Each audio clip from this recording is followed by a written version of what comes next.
Chapter 9 on chemical reactions. You're probably wondering, well, haven't we been talking about chemical reactions the whole semester? Well, yeah, sort of. This is going to organize things a little better. And you've had a lab with chemical reactions already too, so hopefully this will make a bit more sense. All right. Those are our topics. We're going to look at types of chemical reactions and redox reactions. I'm not sure if I mentioned these yet. Redox reactions are those where electrons are transferred. And then we're going to look at theories that help us understand how chemical reactions progress. I think we've mentioned this before, exothermic and endothermic reactions, chemical equilibrium, that's a big topic, and use of equilibrium constants, and then Le Chatelier's principle, which will be the last lab that we do.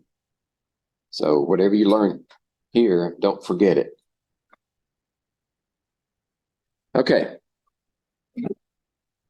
The key principle in a chemical reaction, which you've probably gathered already, is that when one or more reactants undergo this process, you end up with a new identity, substances that are not the same as they were before. Whereas with a physical process, you got the same substances you started with. They might be mixtures, but you can still get them apart. So these are classifications for various types of chemical reactions, and they're sort of grandfathered in because you can have multiple types of chemical reactions for the same A plus B equals C plus D, or it may just be AB plus C yields A plus CD, something like that. Combination reactions are those in which, I got slides. So rather than go through these on this slide, let me see. Yeah, combination reactions are typically where you have something simple plus something simple yields something more complex, like that or like that. Actually, C would be a better choice in this case. So you're making something more complex out of something simple. Usually that's two elements bond together. If that's the case, if these are individual elements, then we're going to have AB. That's a combination reaction or a synthesis. And you can go the other direction. Any reaction, you can go back the other way. In that case, it would be a decomposition. So a combination is one way, decomposition is the other way. And those are examples.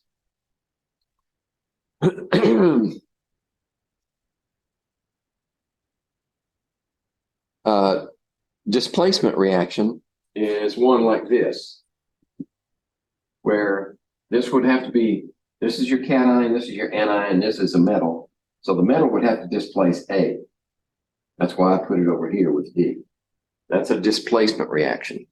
And we had examples of that we did, I think the time before last, where we had, let me see, what was it, zinc and hydrochloric acid. Okay. The zinc replaced the hydrogen. Okay. And we had hydrogen gas. That's why you got bubbles. That's a displacement reaction. Now it's not balanced yet. Let's balance it. There you go.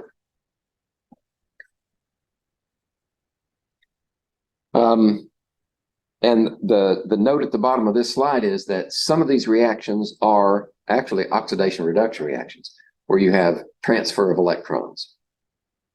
And just as a teaser, this is a neutral atom, zinc. Right? Written that way, it's neutral, has no charge.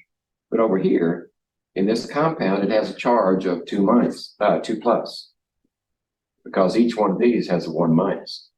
So you've gone from a 0 charge here to a 2+ charge here. It had to lose electrons. Electrons had to be transferred somewhere. So that's why this is also an example of an oxidation reduction reaction. And I'll explain that a little more detail in just a minute.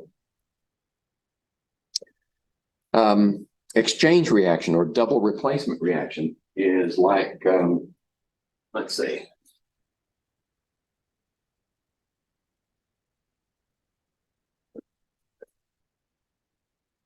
It doesn't want to erase.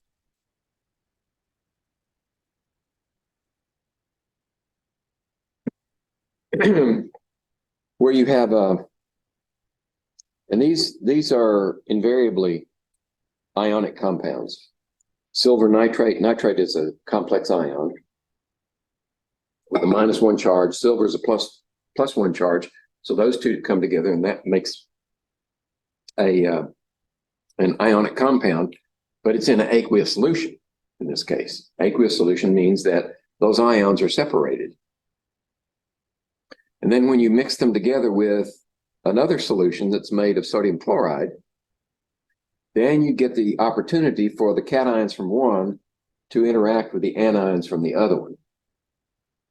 And in this case, sodium would interact with nitrate, right? Sodium nitrate, which is soluble. And I'm going to explain that in a few minutes. But the silver interacts with the chloride from the other compound, and silver chloride is insoluble. It forms a precipitate, a solid. It's not always the case that this happens, but very often double replacement reactions or exchange reactions result in at least one of the products being insoluble. Combustion reaction. The key to a combustion reaction is oxygen. One of the reactants must be elemental oxygen, O2.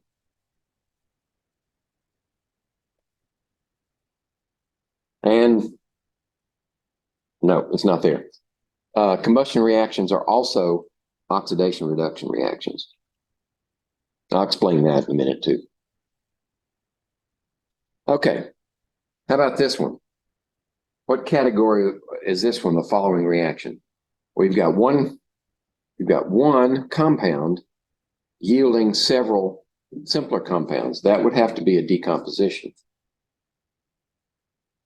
Okay, so decompositions don't necessarily have to be a compound yielding elements. Sometimes it does. In this case, one of those products is an element. It just needs to be multiple simpler compounds. All right, how about this one? Combination, decomposition, displacement, exchange, combustions. Okay, so we've got all of the ones that we've studied so far are possible here. So if we have magnesium, this is like the one we did before with zinc. Magnesium solid plus hydrochloric acid yields. Magnesium displaces hydrogen. So we have magnesium chloride, and that's soluble, aqueous solution. And then we have hydrogen as a product. So you get a gas. That is a single replacement. Magnesium replaces hydrogen. Or displacement. Either way is correct. Oh, here we go. Okay. I got you marked down. Let's see. Hold on a second. I don't think it's a problem. No, it's not a problem. The second one, hydrogen chloride gas. Right, that's not an aqueous solution. So we name it hydrogen chloride. Here we name it hydrochloric acid plus ammonia gas. Yields what? Let's see, ammonium chloride. That's a solid, I believe. Yep. Okay, so you've got these two combined to make this one. This is a combination reaction or a synthesis. Okay. Two simples make one complex. That's the way I think of it. How about ammonia plus oxygen?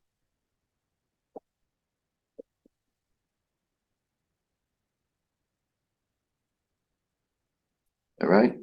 Oh, they don't give the phases here. I don't know why. Nitrogen monoxide plus water. Okay. So what do we have here? We've got oxygen. This is a combustion reaction. Okay. Now for oxidation reductions. We set this one apart because it takes a little explaining.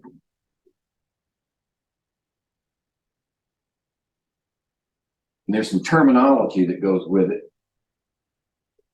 The name, for one, is something that we're not familiar with, right? We have to define what oxidation and reduction are. This type of reaction, a redox reaction, we say redox because oxyred doesn't sound right. So redox reactions are ones in which electrons are transferred during the reaction. Many reactions, though, are non-oxidation reductions. Right, so one of the ways to tell is, let's define our terms first. I think that would be better. Well, let me see. I don't want to get ahead of myself.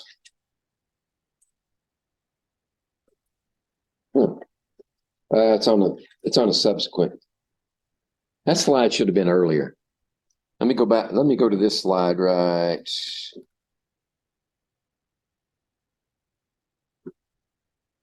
here. Oxidation reduction. Oxidation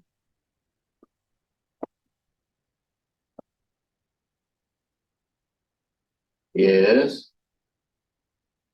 loss. Reduction is gain. Okay, so when any element loses electrons, it is oxidized.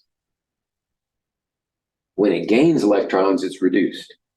And they always happen together. You can never have one without the other because electrons, at least in chemistry, electrons don't float around by themselves. They're always attached to something. And it's only in physics. Like everybody's seen a Van de Graaff generator? This tall tube with a big silver ball on top.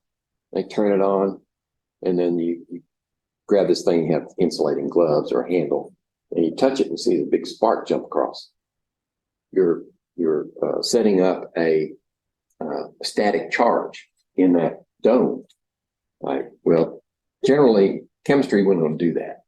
Electrons, we don't try to accumulate electrons in a static situation. They transfer from one to the other. So whenever you have an oxidation, you also have a reduction. And that acronym is oil rig.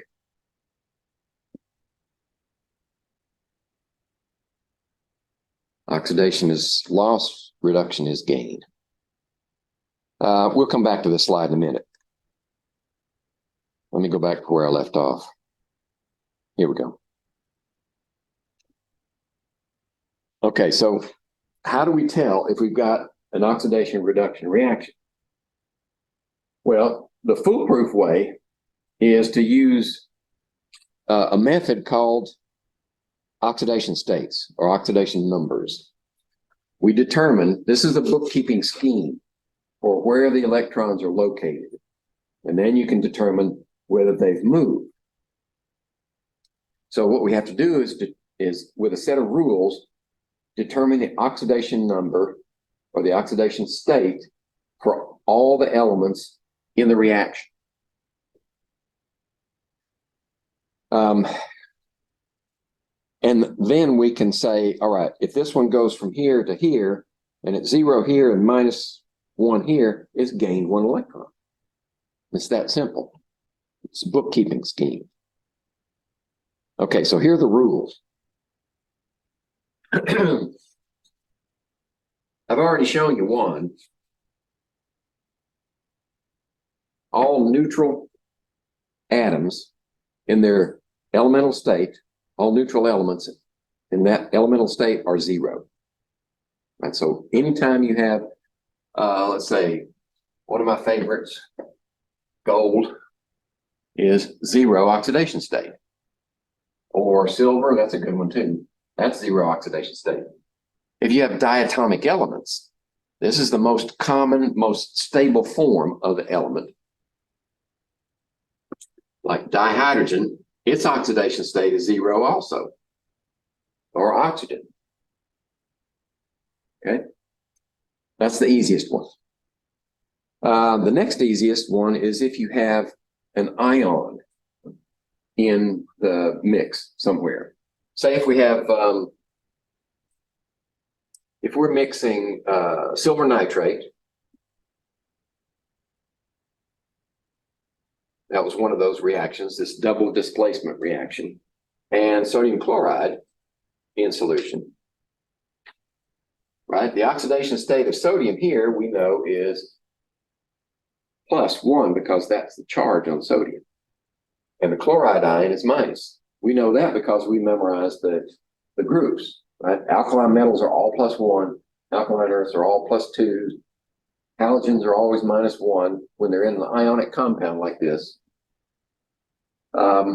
The chalcogens, oxygens are always 2-, and the nitrogens are always 3- when they're in ionic compounds.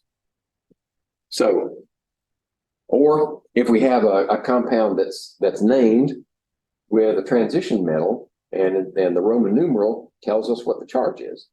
So the charge on that element is its oxidation state. And in this case, silver is 1+.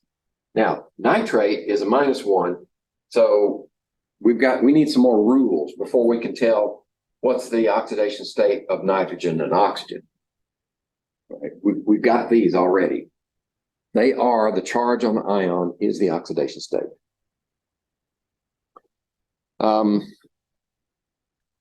And I've given you the ones that we're settled on. Whenever there's lithium, sodium, potassium, rubidium, cesium in a compound, it's always +1. When beryllium, magnesium, calcium, strontium, and barium are in a compound, they're always +2.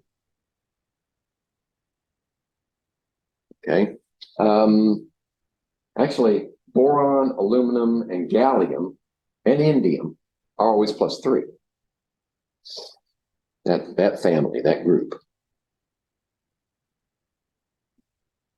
The oxidation number for hydrogen, when hydrogen's in a compound, it's most commonly +1.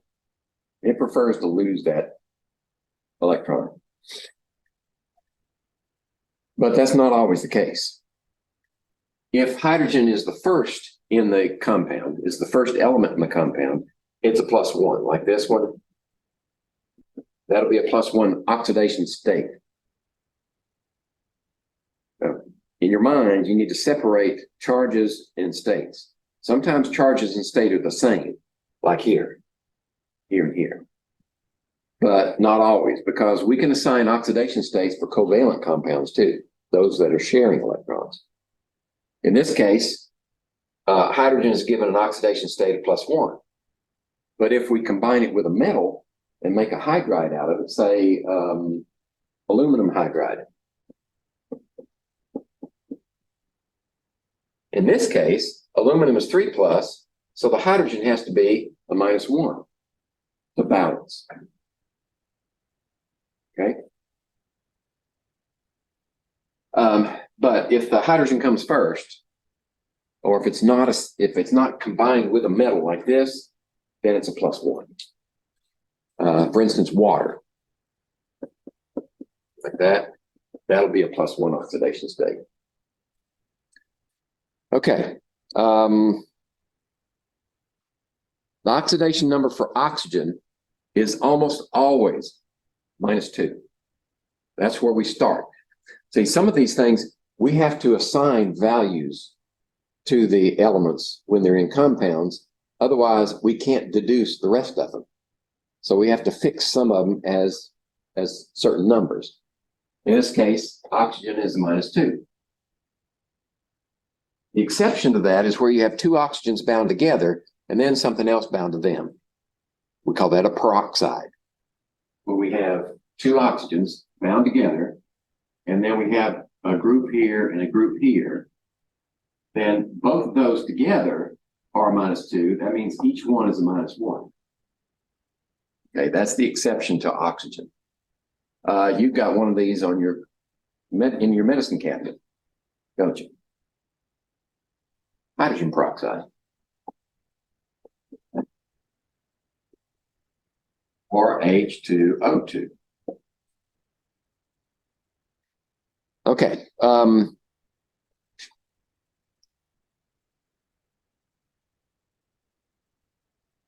This one is a little hard to follow. In binary molecular compounds, when they say molecular compounds, those are covalent compounds. Okay. If they say binary ionic compounds, it's obvious. We know what that means. But binary molecular compounds are covalently bound, like water. That's a binary compound. Or carbon tetrachloride. That's a binary molecular compound. In that case, the more electronegative element is assigned a negative oxidation number. So the chlorine is more electronegative than carbon, to the right of carbon. So it's given a -1. That means carbon has to be a +4 to balance. And that's the other rule. The sum of all the oxidation numbers of every element in the compound, a neutral compound, must be 0. They have to add up to 0. If you have a polyatomic ion, on the other hand, like this nitrate,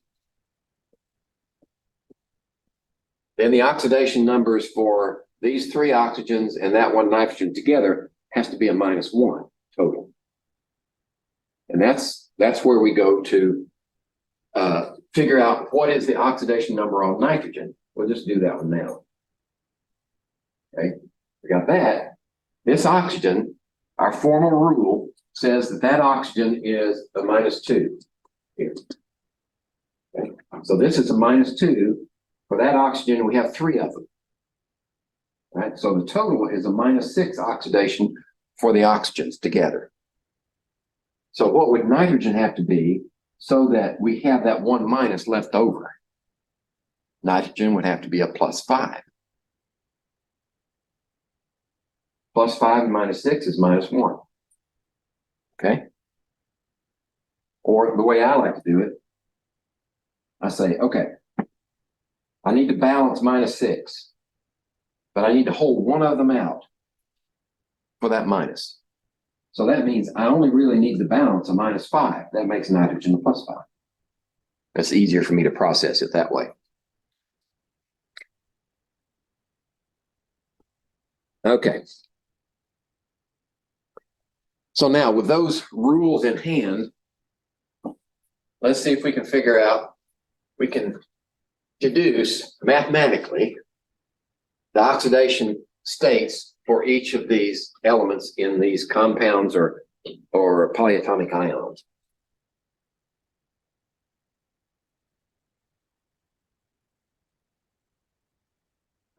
All right, K2CR2O7.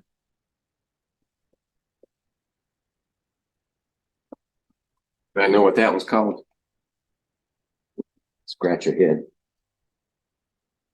This is a polyatomic ion, dichromate. Right? Is it type 1, type 2, or type 3 compound? Look at the metal. It has to be a +1 charge. It's an alkali metal. So it's a type 1 compound. That means we don't have to say what the charge is. We just say potassium dichromate. That's it. That's the name. Now let's deduce the oxidation states for each one of these. Well, this one's a +1, right? +1 for that potassium, which means 2 times +1 is +2 total for that potassium. How about this oxygen? Oxygen, we've got -2 for each one of them, but 7 times -2 is -14. So we've got that many oxidation numbers so far combined in this one. We want to deduce what is that chromium. So what do we got so far? We've got a -12, don't we? -12. That has to be balanced by those two chromiums. So what we need a +12 total. If we've got two chromiums, each one of them can be a +6, right? If each one is a +6, then times 2 is a +12. And now we're balanced. Okay? So this one's a +6. We have +1, +6, and a -2. That's what it should show. Okay? All right. Let's do this polyatomic ion. CH203 2-. Everybody knows what that is? It's the carbonate. Okay. That's the one that you drink when you drink pop. Okay, CH203 2-. All right, so oxygen, our rules say that oxygen in this case is a -2, but we've got 3 of them. So they have a total of -6 oxidation number, but we need to hold 2 of those out for that charge. So we really only need to balance -4 of those. That means this one carbon is a +4. Okay, let's see if I got that one right. All right.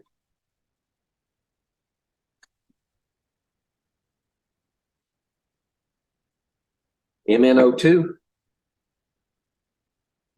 What type of compound is that? Type 1, type 2, or type 3? Type 2. Manganese is a transition metal. It can have more than one possible charge. So with oxygen of -2, 2 of them makes -4. This one has to be a +4, doesn't it? See, we've done this, a lot of this before by just naming compounds. All right, so this would be manganese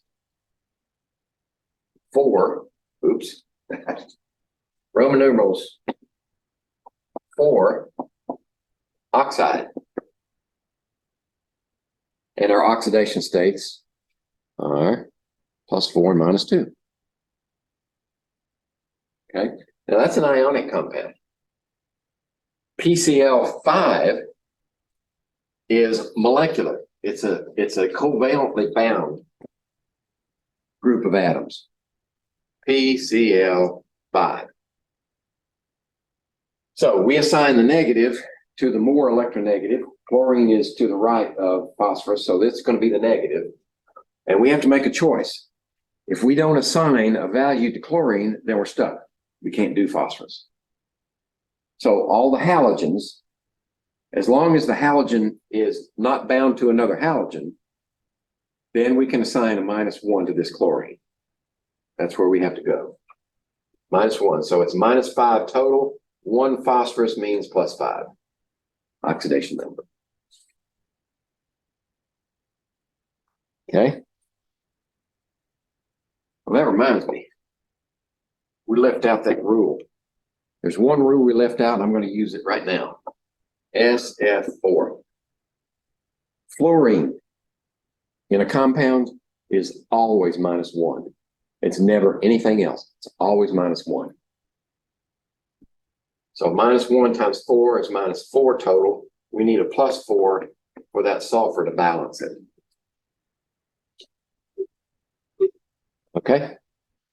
Now, this skill that you're developing, this calculating oxidation numbers, is essential, because when we start looking at reactions and trying to track where the electrons are going, you've got to be able to do this with the compounds that you're given or elements that you're given in the reactants and products. So this is not just nap time.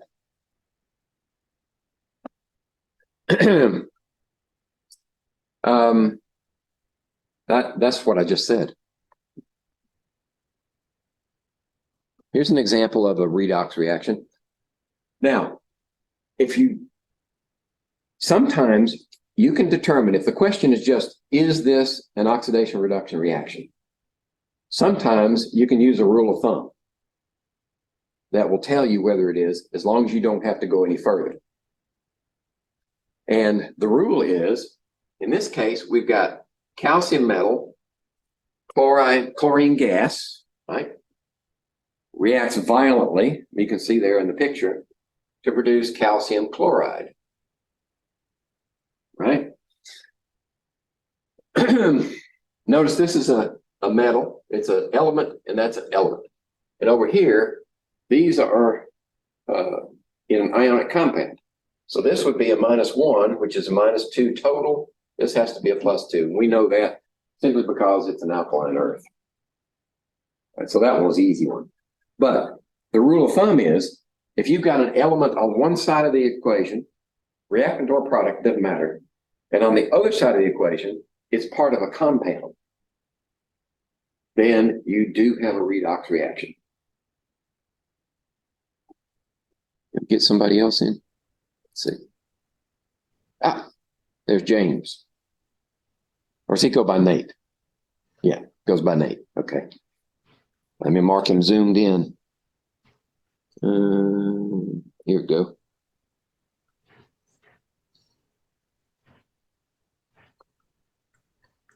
All right, so let's see. Trying to think of it. Well, our previous example where we had zinc with hydrochloric acid, right? Zinc then becomes part of the compound.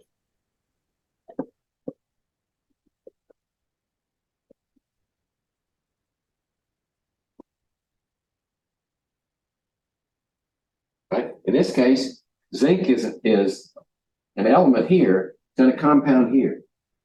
So it had to change its oxidation state to get there. Whereas hydrogen here is a +1, and over here it's a 0.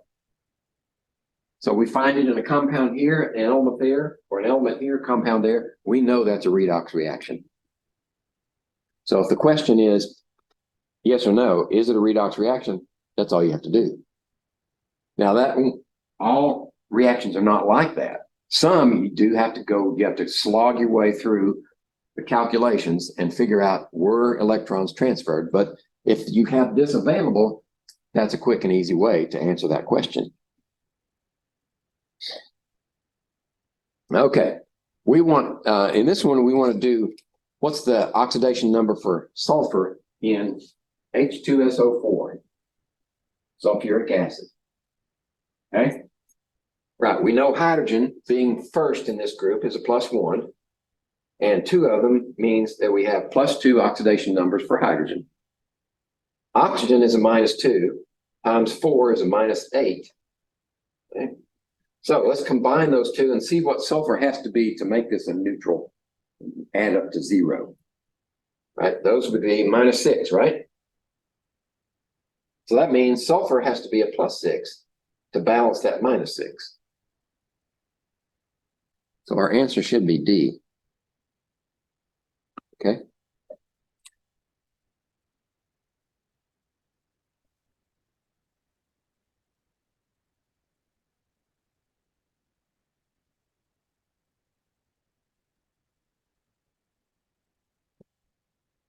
All righty. This is where we left off.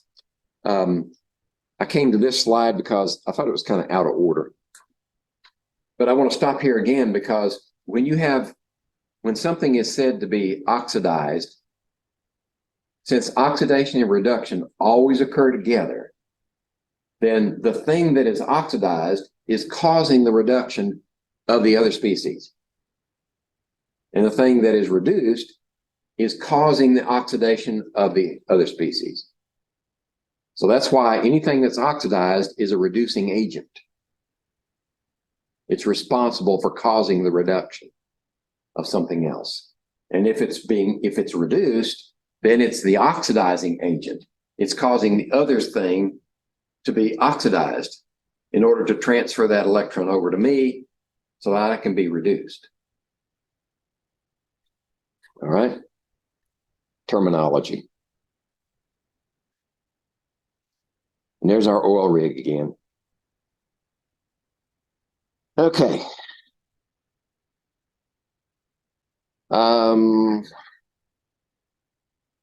This is a review, a summary slide.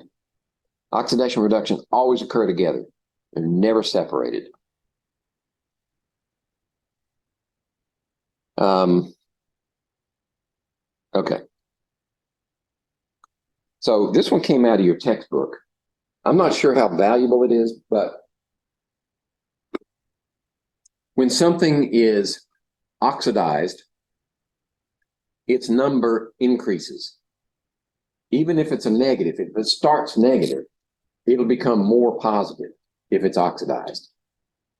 So the way I look at that is, if the oxidation number on this one is, say, I don't know, -6, and it loses 2 electrons, that means its oxidation number changes to -4. So being oxidized means its number increased from -6 to -4. And consequently, if these 2 electrons were actually added to something else that was, say, Y at a, say, +2, and those 2 electrons then were transferred to this species, then it's going to be a Y with a 0 oxidation state. When it's reduced, this is oxidation, this is reduction. When this is reduced, we have decreased its oxidation number from +2 to 0. That's all that slide means.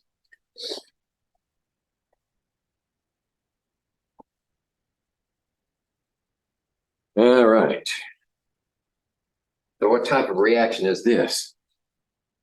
Copper silver nitrate yields silver plus copper nitrate. That's a single replacement. Copper, or a single displacement, copper displaces silver in the molecule. And you notice that on one side, copper is an element. And on the other side, it's in a compound. So we know this is a redox reaction. Okay, so let's put it up here and do copper plus silver nitrate yields, let's see, 2, 2.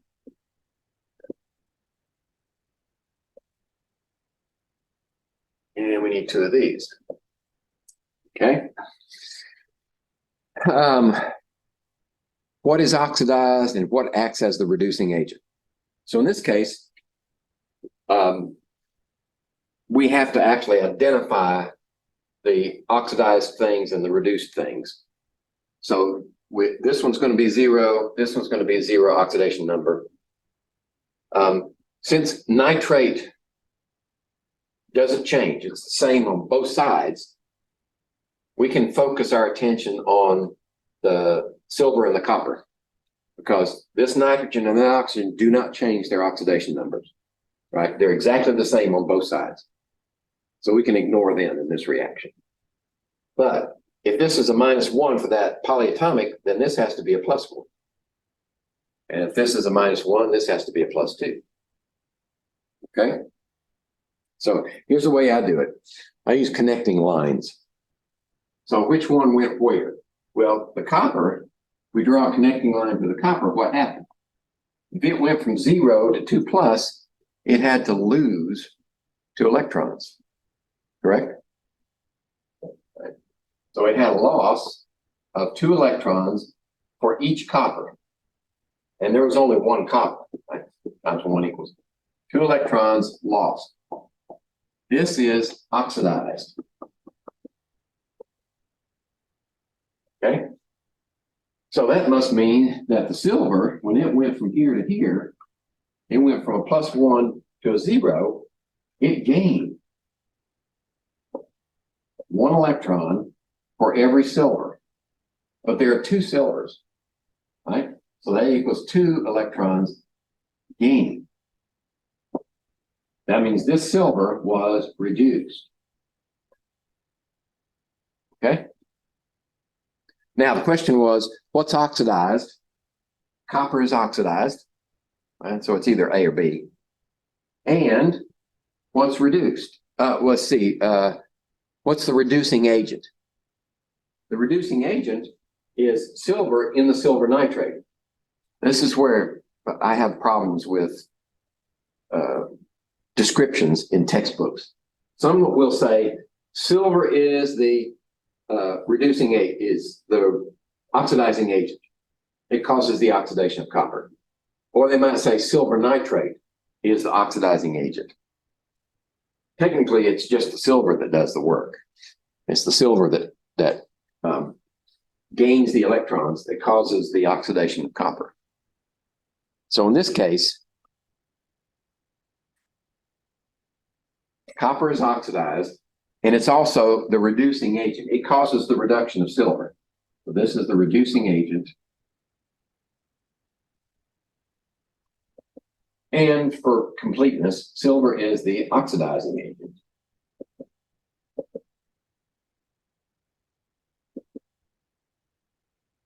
All right. Okay.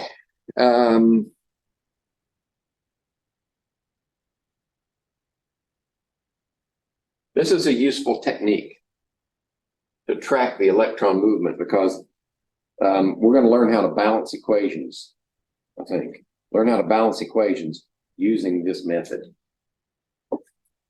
Some equations respond very well to my budget method that I showed you in previous chapter. But some of them that involve oxidation and reduction can be balanced with the budget method, but sometimes they're a little finicky. So it's often useful to take that equation and balance the electrons first, and then go in as your starting point for the budget at that position and finish it off. I think I've got an example coming up. Okay, so which of the following are oxidation reduction reactions, and identify the oxidizing agent and the reducing agent? Okay, so let's see. A is zinc and hydrochloric acid yields air and plus hydrogen gas. This is aqueous. Yeah, okay. So zinc is a zero oxidation state, hydrogen is at zero. This hydrogen is a +1. That's one of our rules. Chloride is -1. This zinc is a +2 because you've got two chlorines here. This is a -1 for each one of those. So now we've got all our assigned values. So which one does what? Well, the zinc went from 0 to +2. It had a loss of 2 electrons for every zinc. Okay, times 1 zinc equals 2 electrons total. In this case, chloride doesn't do anything. It's just a spectator. But the hydrogen does. Hydrogen goes from +1 to 0. It had to gain 1 electron for each hydrogen. Times 2 hydrogens equals 2 electrons transferred. That's critical. If the equation is balanced, then the same number of electrons transferred in the oxidation step must be the same transferred in the reduction step. Those have to balance. Okay, now let's answer the question. This is an oxidation reduction reaction. The oxidizing agent is the one that's reduced. So this one gains electrons. It is the oxidizing agent. Okay. Reducing agent is the one that's oxidized.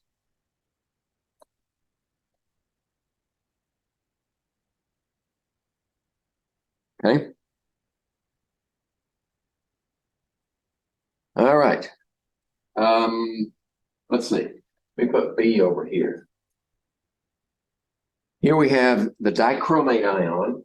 CR207, 2 minus. Aqueous plus 2 hydroxyls. Aqueous yields what? 2 chromates. 2 minus. Plus, let's see. Separate those. And water. Plus H2O liquid. Okay. So is this an oxidation reduction reaction?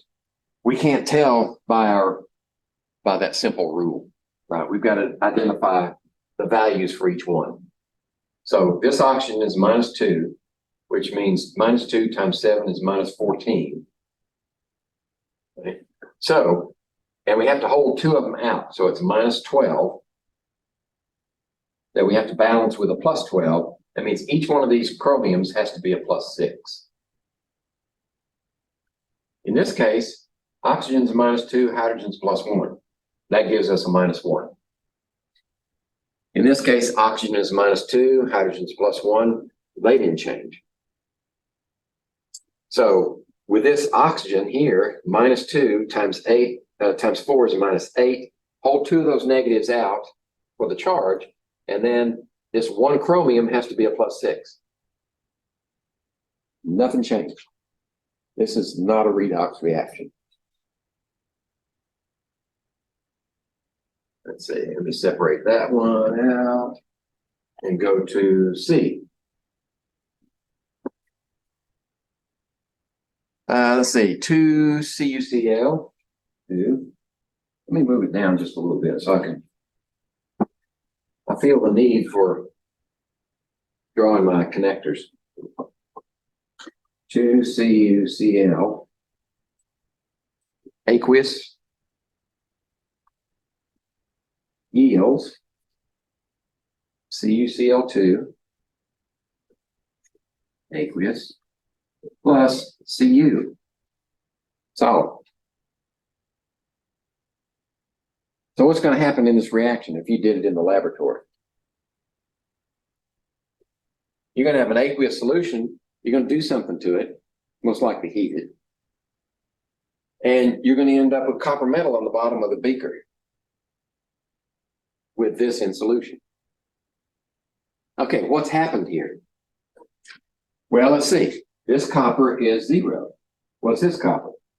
If this is a -1, this has to be a +2 to balance. If this one's a -1, then this one has to be a +1. Correct? At 1 and 1. Okay. See, we've got 2 CuCls. So we got one copper here that can go to this place. Right? So from +1 to +2, we have a loss of 1 electron per copper. But that other copper can go this way. So what it has done is it gained 1 electron per copper. Okay? All right. So this is an oxidation reduction reaction. And it's an oddball. I'll give you a name for it in just a minute. But which one is the oxidizing agent? Which one's the reducing agent? The one that was reduced is the oxidizing agent. So this is the oxidizing agent, but it was also reduced. So it's the reducing agent. I mean, it's also oxidized, so it's the reducing agent.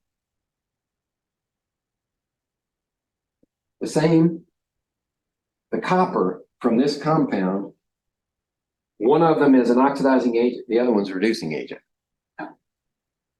To give you this split. Okay, this is called a disproportion reaction.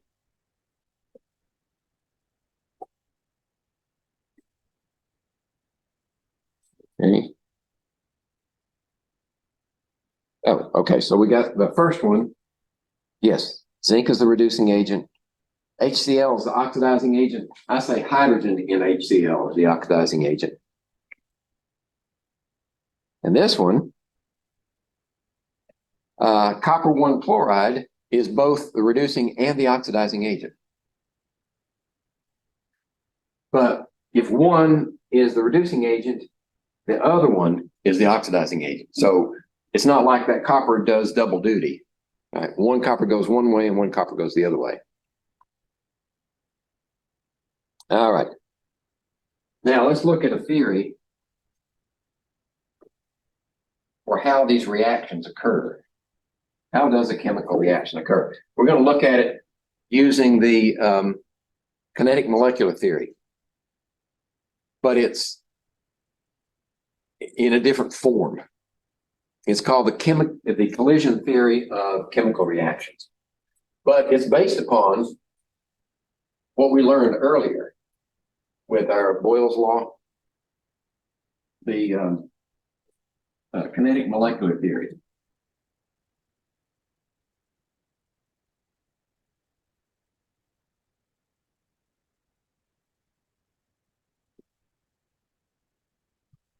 All right, so we're going to look at the collision theory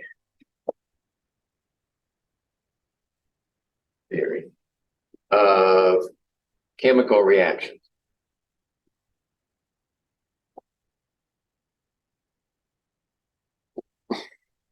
These are the three topics that are going to be covered here.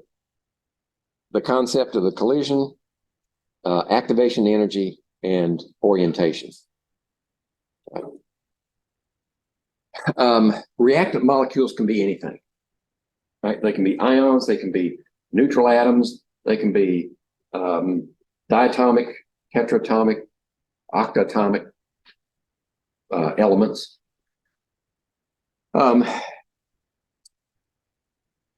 Or they can be complete molecules.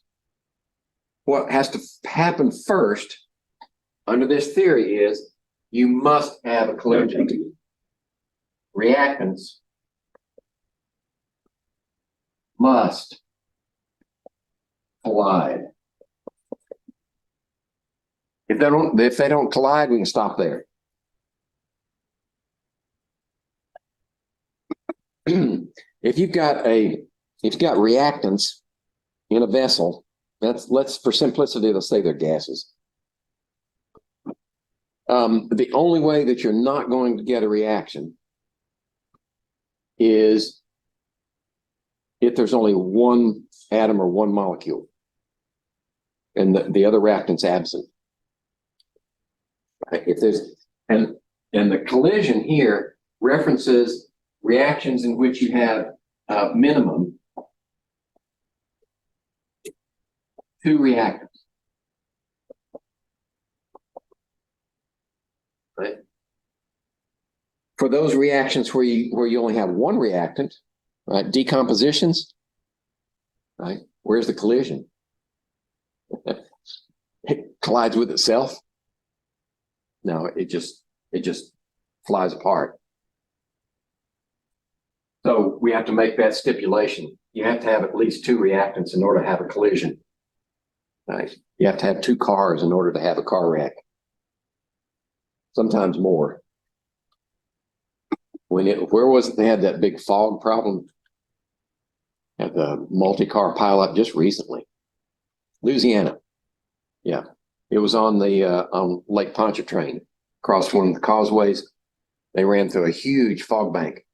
And on those causeways, they're 2 lanes wide going in one direction. And there's no place to go, right? If 2 cars collide and they block things up, then everybody just piles up behind them. And if you've ever driven in Louisiana, they're nuts. They're kind of like Tennessee and Texas. Florida's getting there, right? They drive fast under the worst possible conditions. In fact, that's characteristic of most Western states. When you've got a long way to go, right? You're going to go fast, try to get there. Anyway, back to this. You have to have a collision, right? You also need energy. You need a minimum combined kinetic energy, right? This is called activation energy.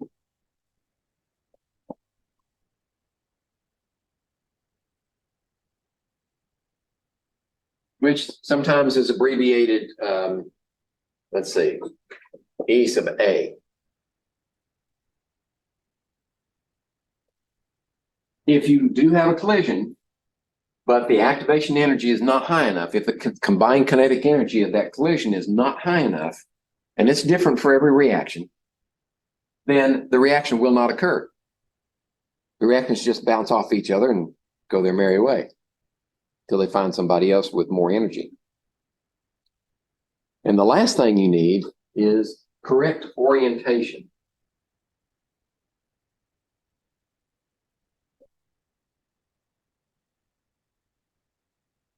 And this is three-dimensional. So when you have two reactants coming at each other, there's what's called the reaction sites on each of the molecules, right? If the reaction sites on this side here, and they come together, doesn't matter how much energy they have, they're not going to react. You won't get the desired reaction. They have to be oriented just right with this amount of energy in order for the reaction to occur. So those three conditions have to be met for the collision theory to operate. This little picture shows you nitrogen dioxide and carbon monoxide, right? If they're oriented properly, then you get, in this case, an exchange. An oxygen from the nitrogen dioxide transfers itself to the carbon monoxide and makes carbon dioxide. If they come in with the wrong orientation, in other words, the top one is two oxygens together, it's not going to happen. If an oxygen and a nitrogen together like that, not going to happen. If a carbon and nitrogen together, not going to happen. You got to have the oxygen-carbon orientation in order for this reaction to complete. So it looks like you got a 25% chance of proper orientation for this model. Okay, three factors necessary: collisions, activation energy, orientation. We say low activation energy just means that the reaction is more likely to occur. If the activation energy is low, then where does this kinetic energy come from? Remember? The average kinetic energy of the molecules in a container is proportional to temperature. Increase the temperature, you increase the average kinetic energy. So the kinetic energy is tied to the temperature. So if you have a low activation energy, then this temperature will be sufficient to drive the reaction.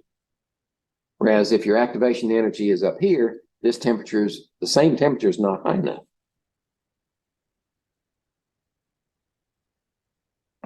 Okay. We'll let that go for now.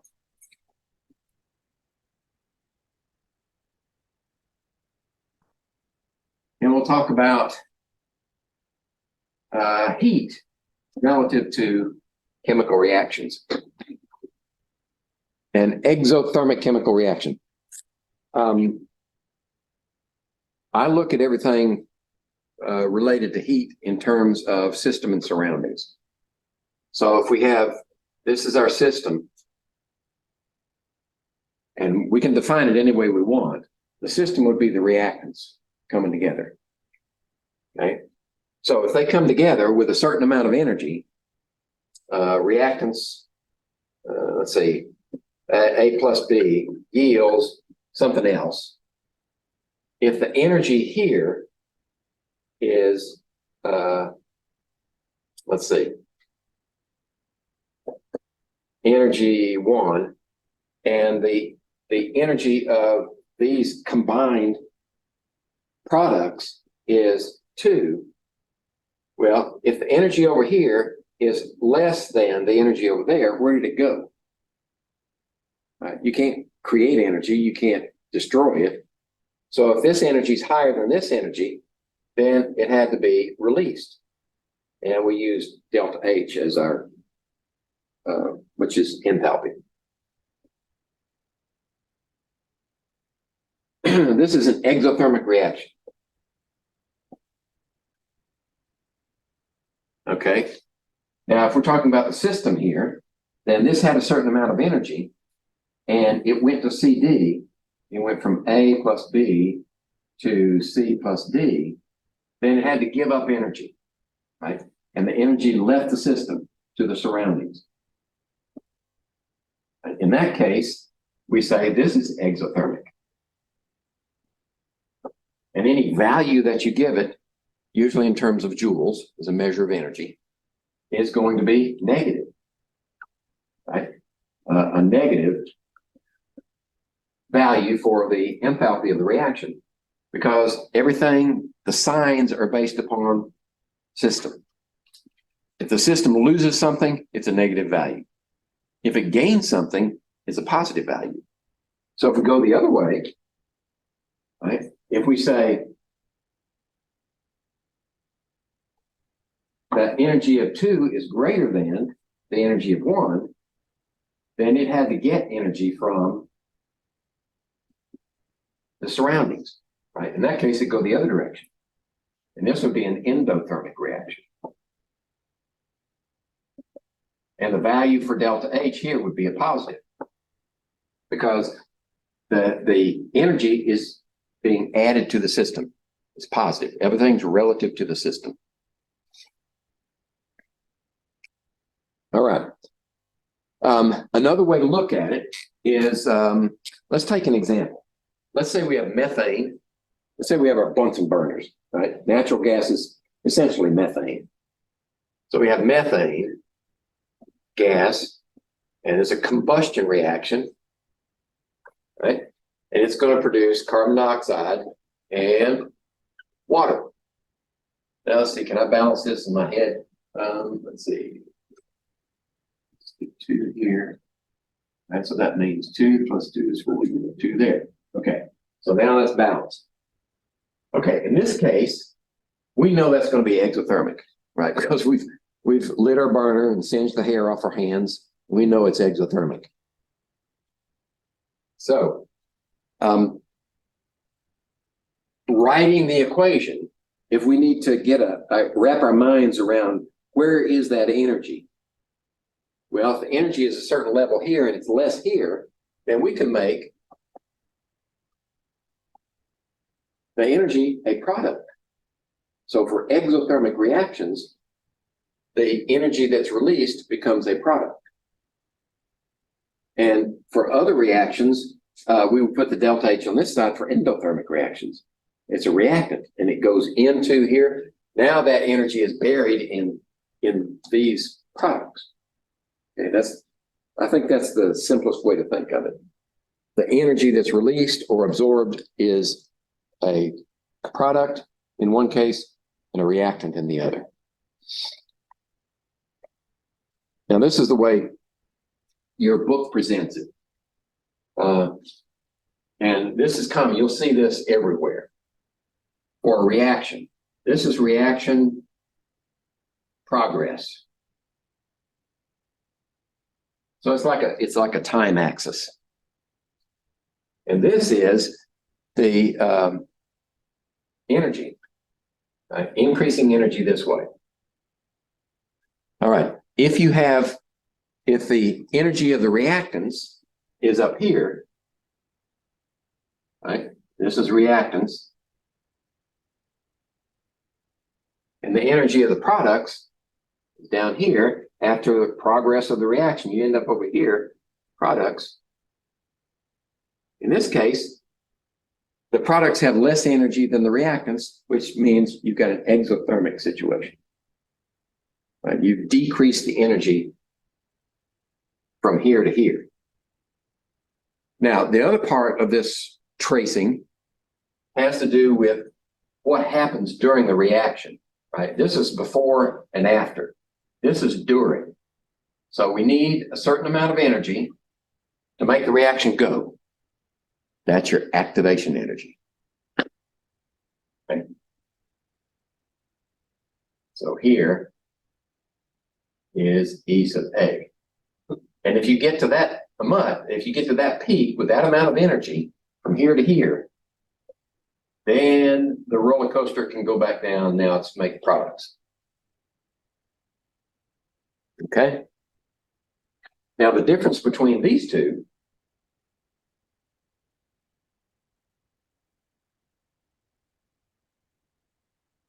is the value of the energy that's evolved in this reaction.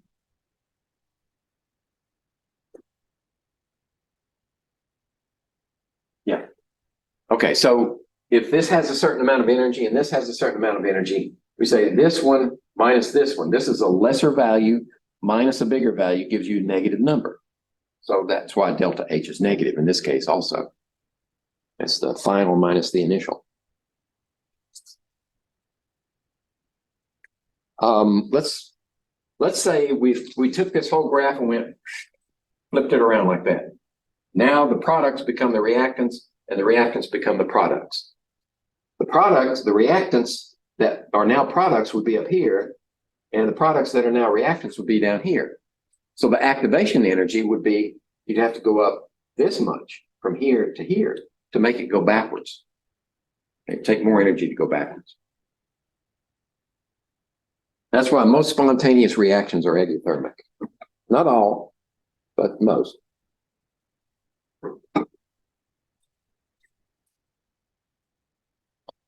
All right. It's an example of an endothermic reaction is photosynthesis. Right? You're starting off with carbon dioxide from the atmosphere, which for plants, green plants, that's food.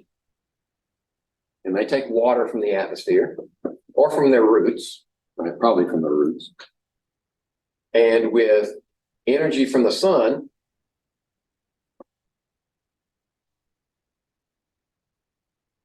they make carbohydrates.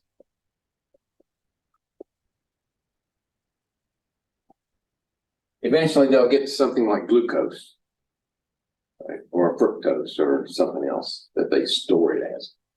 So the energy of these is higher than the energy here. So they took that energy from the sun, part of it, and stored it in these molecules. So they can use them later to do things. They can live at night when the sun's not shining, or they can build things like cell walls and cell mechanisms. Those are endothermic processes. Oh, okay. So what they've done there is it's taken this one and flipped it around. So that's what you would see for an endothermic trace. And endothermics require a lot of energy, activation energy, to get up over that hump. Yeah. So it's just in reverse.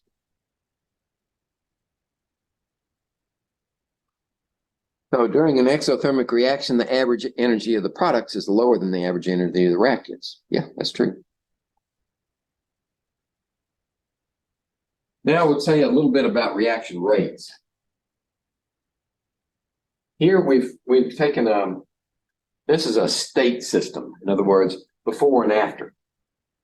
Right? When you're only concerned with the energy of the reactants and the energy of the products, that's in fancy terminology is thermodynamics. What happens in here, that's reaction rates. Right? So on this graph, we've got two expressions. We've got equilibrium expressions here and here, thermodynamics, and then we've got reaction rates in here. So I better leave that up there then. You might want to talk about it.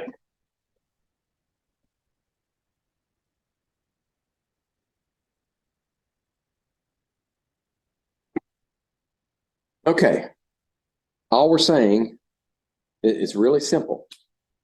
Reaction rate is the rate at which a reactant is consumed or a product is produced. We only focus on one or the other. Excuse me. Whichever is more convenient for the laboratory experiment. So you can look at the disappearance of a reactant, which is usually where we start. That's typically where we study chemical reaction rates. And there's another term for this. Reaction rates is called chemical kinetics. My general chemistry class, second semester, we spend a lot of time on reaction rates. In fact, we look at reaction rates before we even get to equilibrium. So what factors affect reaction rates?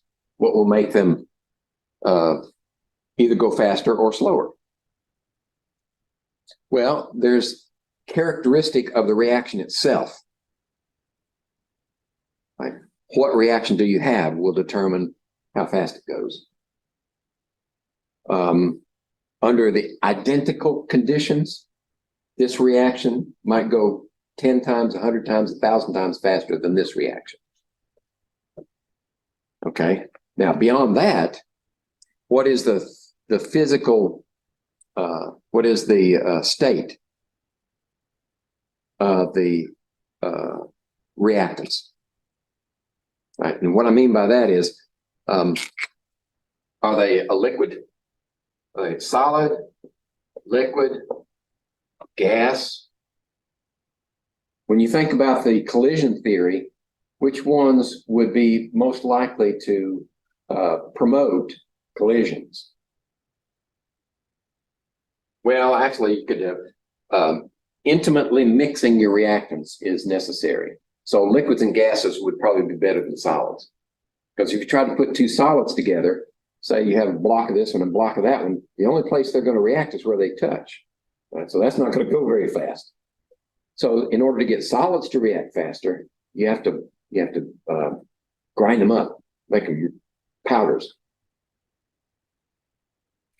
That's why OSHA, that monitors coal mines, is so touchy about dust particles, coal dust particles.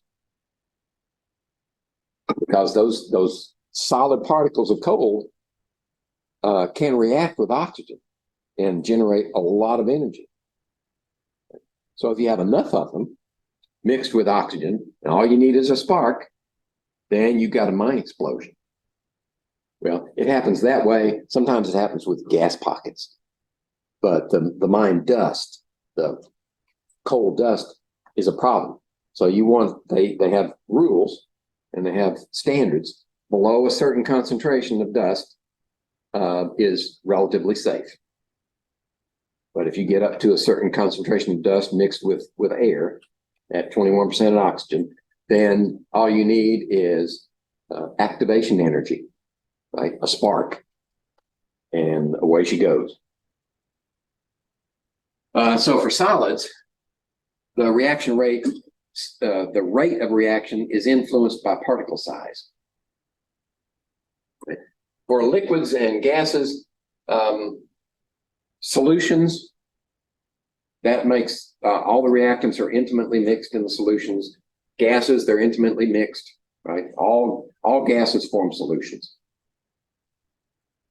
The only place where liquids would have a difficulty reacting is where they were immiscible.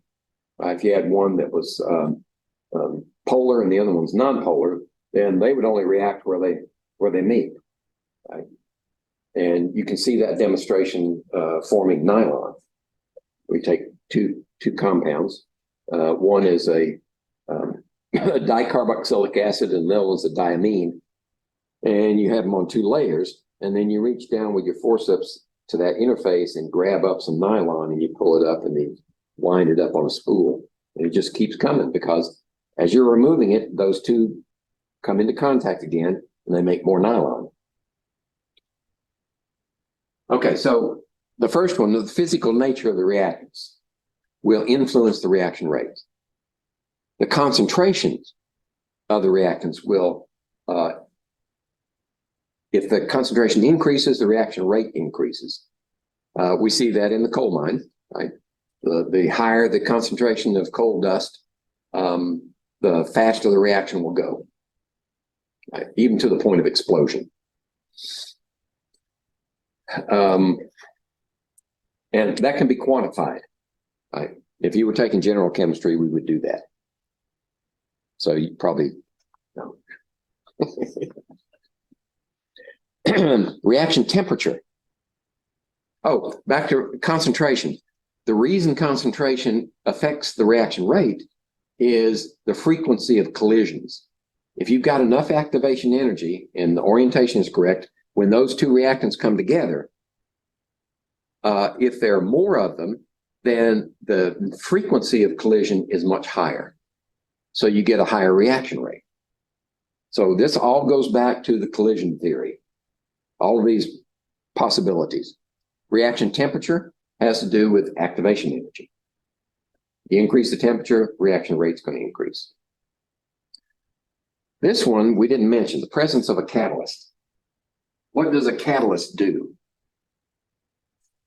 Well, we have a general idea of what catalysts do, right? They increase the reaction rate, or they cause a reaction to go that normally wouldn't happen fast enough. So that's why all modern vehicles, most modern vehicles, have a catalytic converter slapped onto their exhaust pipes. So the gases coming out of your internal combustion engine go through this catalytic converter and they complete the reaction, right? They take the oxides of nitrogen, the incomplete combustion products of the gasoline, and they help it go to completion. So the oxides of nitrogen then go to nitrogen gas, N2, which is innocuous. And the incomplete combustions of the carbon compounds, the hydrocarbons, will go to carbon dioxide and water. That's what the catalyst does. Well, how does it do it? Well, it promotes the reaction rate by decreasing the activation energy. So when you have a catalyst involved, the activation energy here is not that big hump. It may be this little hump right here. So this one is activation energy with a catalyst. So notice that when we decrease the activation energy required for the reaction, that means more of those collisions now will produce a reaction. Okay, and it does so by alternate pathway. Right? We're not going to say a whole lot about that, but just simply that this happens by one pathway, and when you have a catalyst, it's intimately involved with the reaction and provides an alternate pathway at lower energy for the reaction to proceed.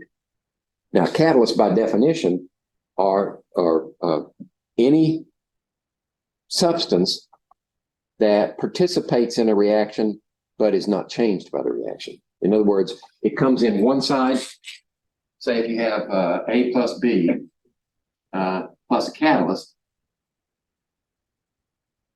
then it comes out the other side as C plus D plus the catalyst. Right? Goes in one side, comes out the other, apparently unchanged. But in here,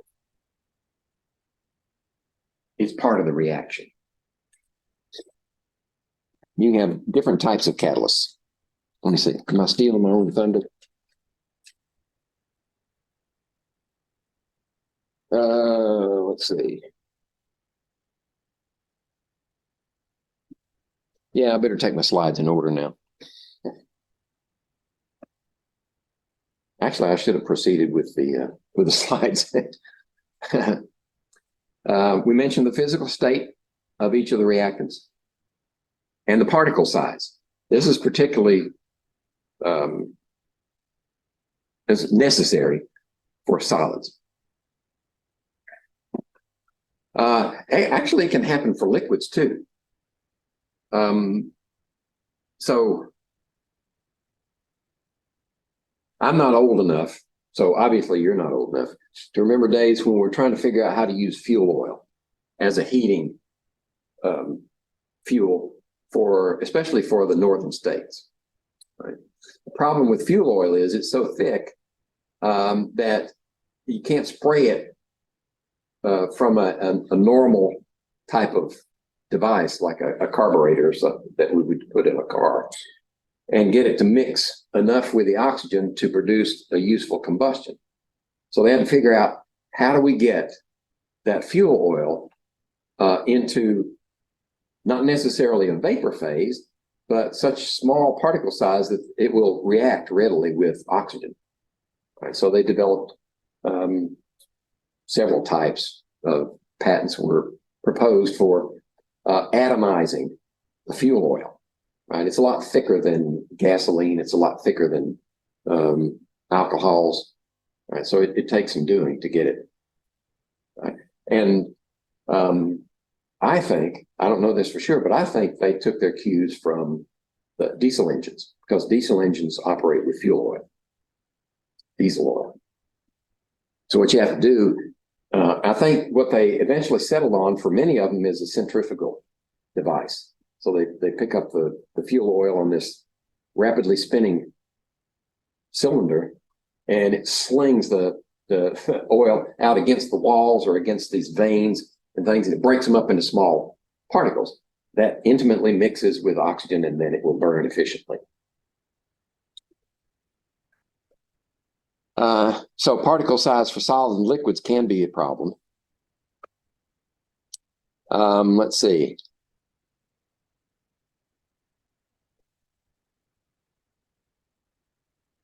I mentioned this already, coal mine dust explosions. Concentrations, we go back to the collision model. The higher the concentration of the reactants, the more collisions you have, the higher the reaction rate. Temperature supplies the activation energy. Catalysts, they increase the reaction rates by providing an alternate pathway for the reaction to occur.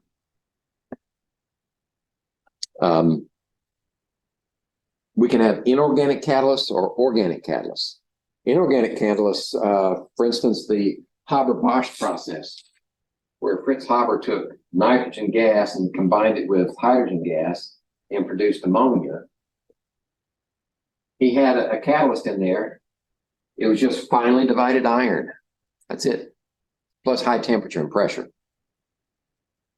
That would be an inorganic catalyst. Or in your catalytic converter on your car, it's a ceramic matrix, like a grid. And on the surface of that ceramic grid, and they use ceramics because they can stand up to high temperatures, they coat the surface of that grid with platinum and palladium. And those two noble metals promote the reaction of these oxides of nitrogen and incomplete combustion products into nitrogen, carbon dioxide, and water. But organic catalysts, I mean, we've got, our bodies are chock full of them. They're called enzymes. Enzymes promote reactions by providing an alternate pathway for the reaction to occur. And that's good, because if we didn't have the enzymes, some reactions wouldn't happen, right? Not in our lifetime. So we need the enzymes. The enzymes are a little bit different than inorganic catalysts. For one thing, an enzyme usually, not always, but usually catalyzes a reaction in only one direction. So it goes one way. And if you want the reaction to go backwards, you need a new enzyme to go the other direction. Now, there's some exceptions and some that are troublesome. Just if you want to look it up, look up Rubisco, and you find all you need to know about troublesome reverse reactions. And enzymes, being organic molecules, are very sensitive to temperature and environmental conditions like acidity, if they involve gases, pressures, but they're very sensitive. And that's why our body temperatures are within a narrow range, right? 98.6 or 37 degrees Celsius. And if they go too far either way, we feel really sick, right? And it has to do with the way enzymes operate. That's not the only reason you feel sick, but that's one of the reasons. The enzymes don't work well at too low or too high temperature. They're very finicky about the temperature range. Okay, this is what a catalyzed reaction would look like. You would have the lower activation energy with the catalyst than you do without the catalyst. And that promotes reaction rate. Remember, everything in here talks about rate. This is reaction rate. And this, let's see, these two are equilibrium.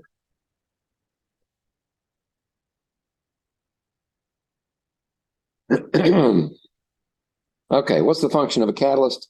Increase the rate of reaction by decreasing the activation energy. It's that simple. Now let's talk about chemical equilibrium. How are we doing? We got time, or did I go over?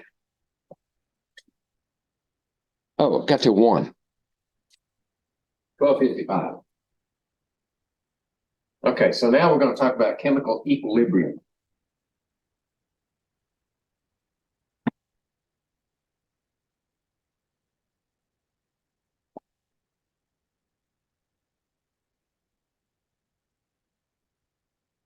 All right, what's necessary for chemical equilibrium? Well, first of all, to recognize that equilibrium is a state function.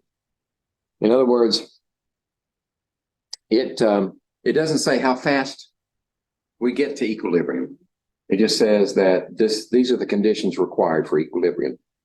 And in my general chemistry class, that's why I discuss kinetics first, because the definition of equilibrium is a situation in which reactants are going to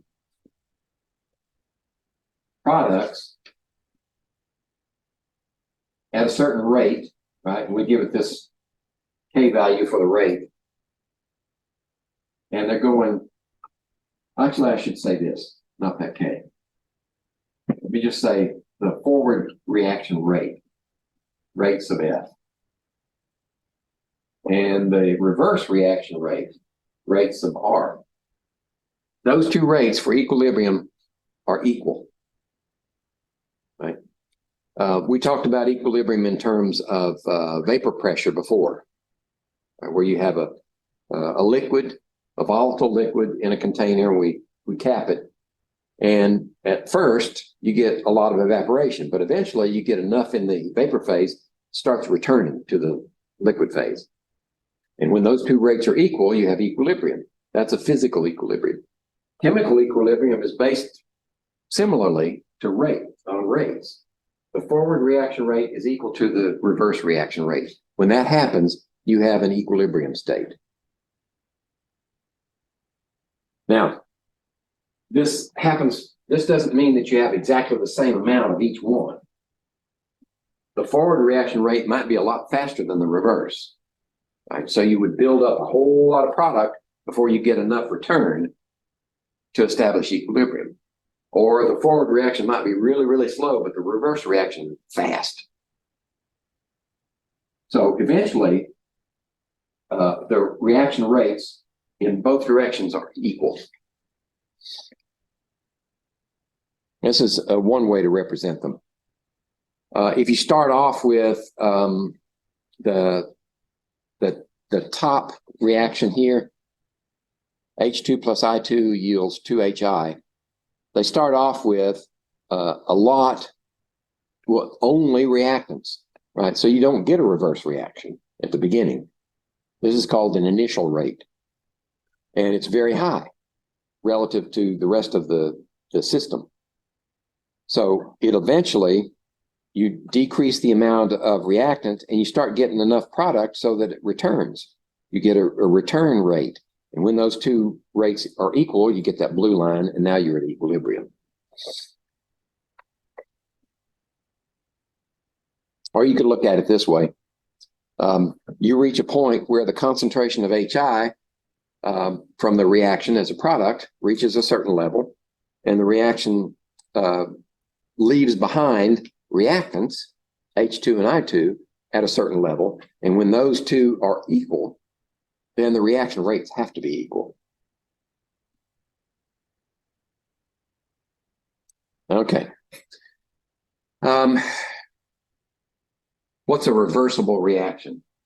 Well, it's a reaction that can be reversed, right? It's a circular logic there.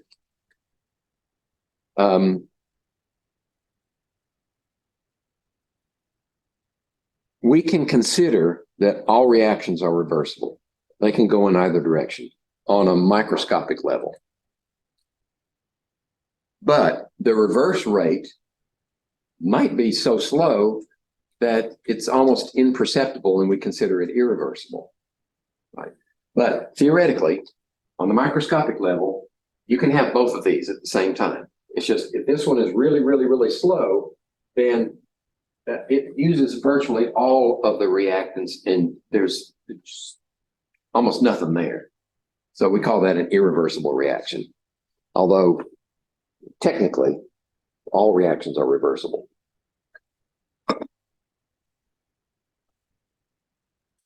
Okay. A state of chemical equilibrium is reached when the concentrations of all the reactants and all the products remain constant. That's the macroscopic observation. Right, that's what we see.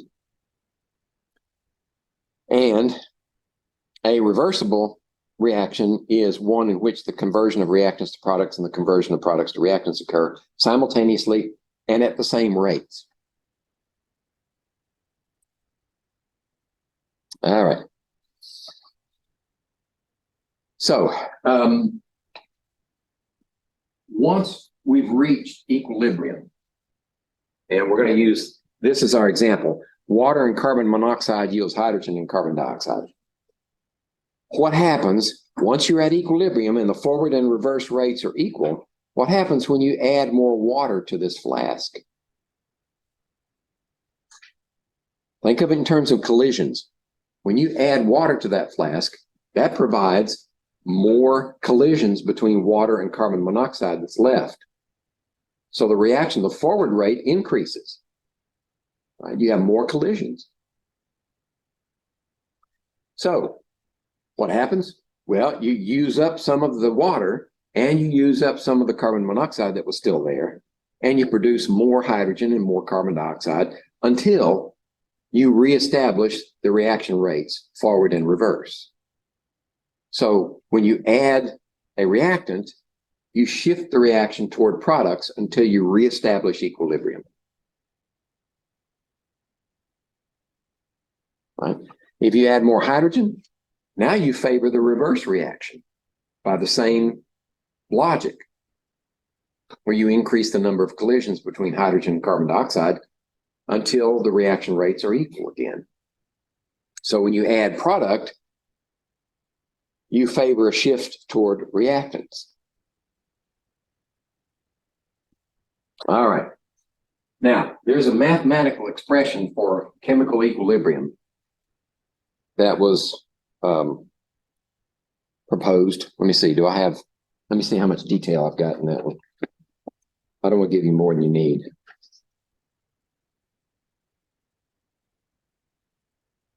No, we're not going to go through the history. We're just going to state it. It's a numerical value that is used to calculate and characterize the relative concentrations of reactants and products in a system at equilibrium. So if we do, actually, I need to replace that slide. I like it this way. We have a little a and a big A, right? That's the reactant, and this is the coefficient, right, for a balanced equation.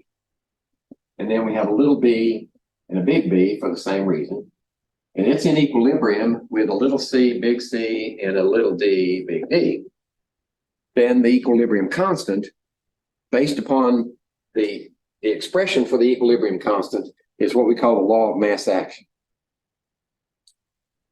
So this equilibrium constant And it is a constant for any given temperature, right? If we change the temperature, we change the constant. But assuming the temperature is constant, then the expression is products divided by reactants in this way. Right? The equilibrium concentration of C raised to its coefficient power times the equilibrium concentration of D raised to its coefficient power divided by A and B. That would be the equilibrium constant expression for this equation. So you could have, you could start off with A and B at a certain concentration, and it would produce C and D. And once it reached equilibrium, we measured the C and the D and the A and the B and create that expression. Or if you start off with A, B, C, and D at the beginning and let it come to equilibrium, then measure those values and put them in here, that calculation will give you exactly the same K, no matter where you start.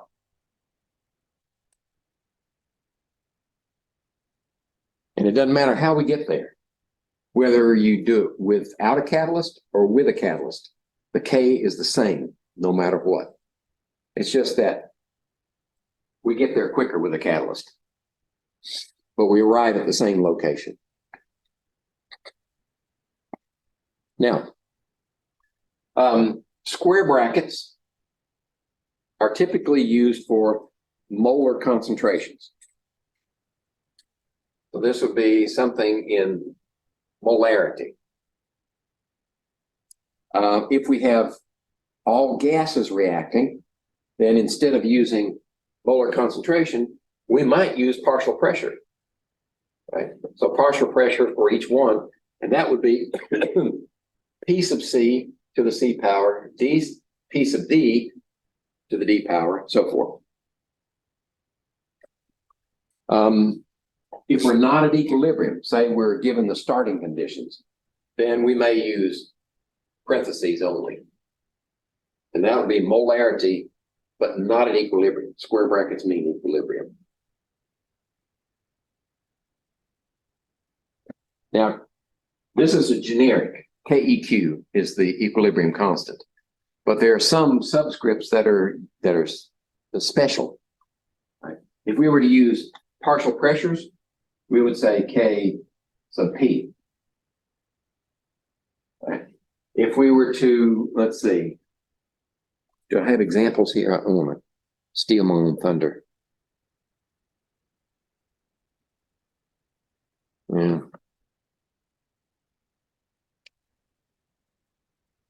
I guess I'm not getting into that much depth. When we talk about acids, there's an acid equilibrium constant. We'll talk about that next chapter, chapter 10. But these subscripts have meanings. Okay.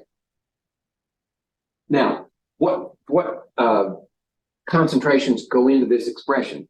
Well, only the concentrations that can change during the reaction. So if you have solids, their concentrations don't change. Like if you have a solid on the bottom of your beaker, it can be part of the reaction, but the concentration of the solid does not change. So we don't include solids, right? We exclude solids.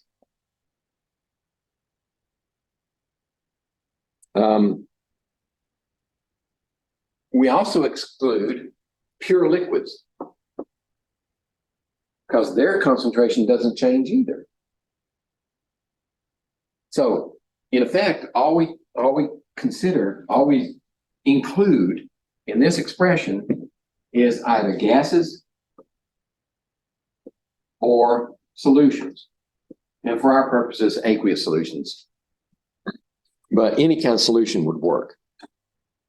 Right? If you're doing this type of research with non-aqueous solutions, then that would be valid too.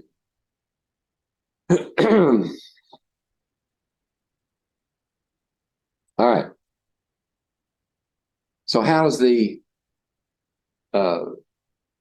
K value depend upon temperature? Well, first of all, in general, If the temperature changes, the K value will change. But the K value depends also on whether the reaction is exothermic or endothermic. Right? So let's go back to that expression.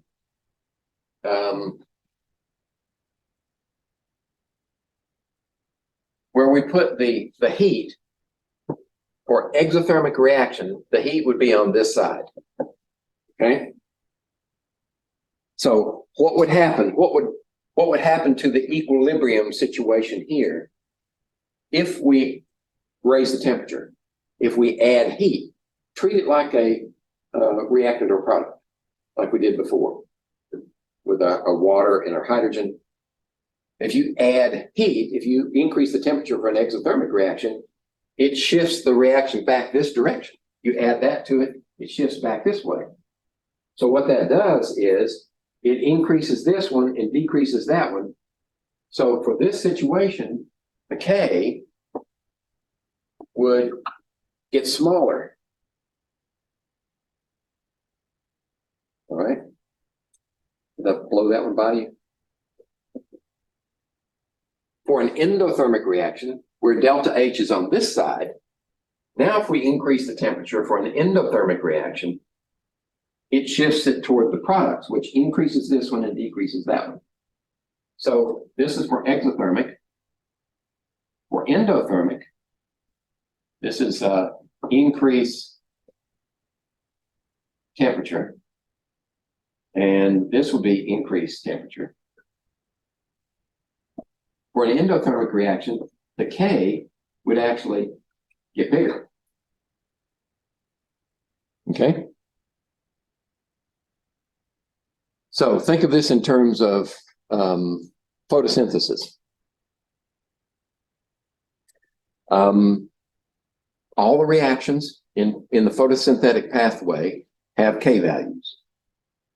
And most of them are endothermic, right? Especially the beginning ones where we're taking energy from the sun.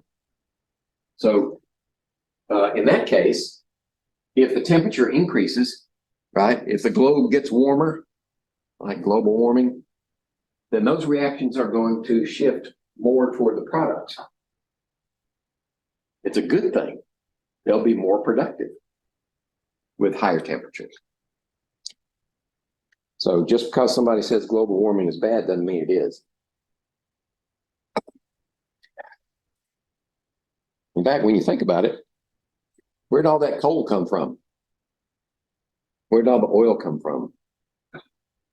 Well, we believe that in the Earth's past, the productivity of the plant life on Earth was so high that natural decomposition processes couldn't keep up. So when those plants died, they got buried, right? And they buried, and some of those coal seams, anybody got coal miners in the family? Talk about coal seams. They talk about low coal and high coal, right? The high coal, right? How much material, how much biomass had to get buried in order to produce a seam that thick, right? Probably 100 feet before it got compressed into that high seam. So what I'm saying is in the past, Earth's productivity at higher temperatures, much higher temperatures and much higher carbon dioxide levels in the atmosphere produced massive biomass. Kind of a pun there. Right? So maybe it's not so bad that the Earth is heating up. Right? We can produce more food. Okay. Let's see. Did I skip one? No, we're good. How about reaction completeness and equilibrium constant? Okay. If the KEQ, now we're not talking about temperature change anymore. We're just saying for a given temperature,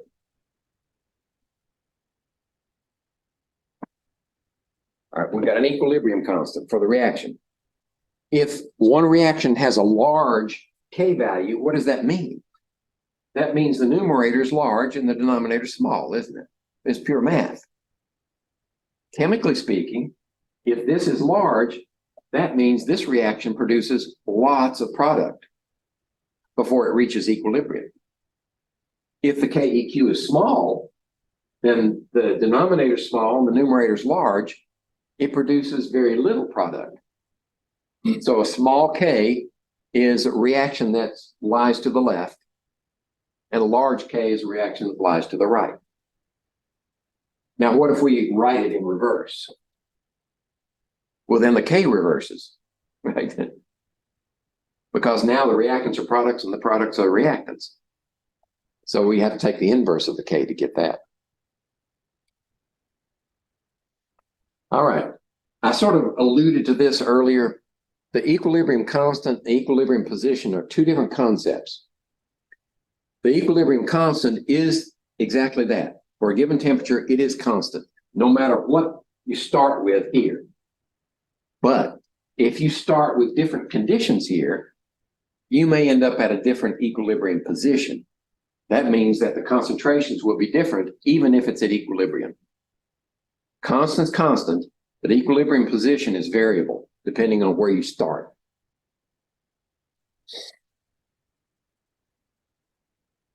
All right. I'm not going to waste time on that one. What's the equilibrium constant expression for this reaction? H2 plus I2 equals 2HI. Well, first we have to assume that they're all gases, right? So we can write the expression.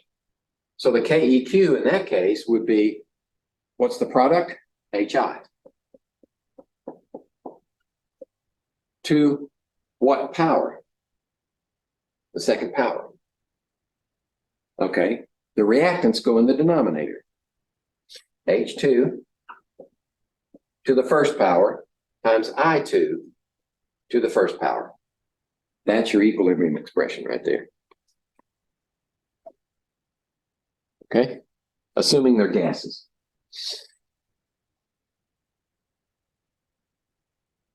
Okay, now our last topic is Le Chatelier's principle.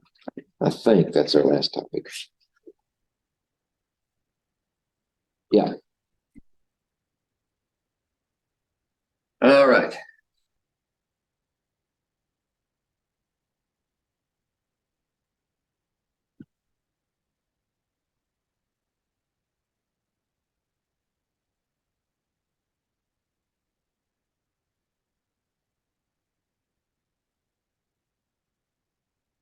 Chatelier's principle.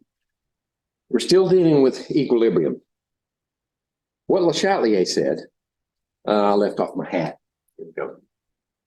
Here we go. He was a French chemist. He was observing systems, chemical systems at equilibrium, and what did various stresses do to them? How did they respond? So it's almost as if he was thinking of a chemical reaction as having a personality, right? If you stress the reaction, it will respond. And a system at equilibrium that is stressed in any way will adjust. It will readjust in the direction that reduces the stress imposed on the system. All right, we've looked at one of those stresses already. System at equilibrium, we add a reactant or we add a product. What happens? That's a change in concentration. If you change the concentration of any of the reactants or products, then the reaction will respond by shifting to reduce the amount of added material. Or even if you subtract part of one of the products, the reaction will shift in order to replace some of that. That's considered a stress. Now, this is a very important point. When we get to that lab where we're going to do Le Chatelier's principle in multiple reactions and see what the responses are, when the question is, which way does the reaction shift? If you say right and left and nothing else, I don't have any idea what you're talking about. You got to have a balanced equation to say right or left, because you could write the correct reaction in reverse, and then right becomes left. Right? So right and left only has meaning when it's referencing a balanced equation. All right. That's very important. That's why I put note in red. Okay, what happens with concentration changes? That's the easiest one. When you increase the concentration of a reactant, the shift is toward the products, right? To relieve the stress of adding some reactants. Or if you add, now this is for systems at equilibrium first, then you stress it. If we add a product, then it's going to shift back to reactants. Or if I remove D, we're going to shift to the right to replace some of that until we reach equilibrium again. Concentration changes are easy to understand.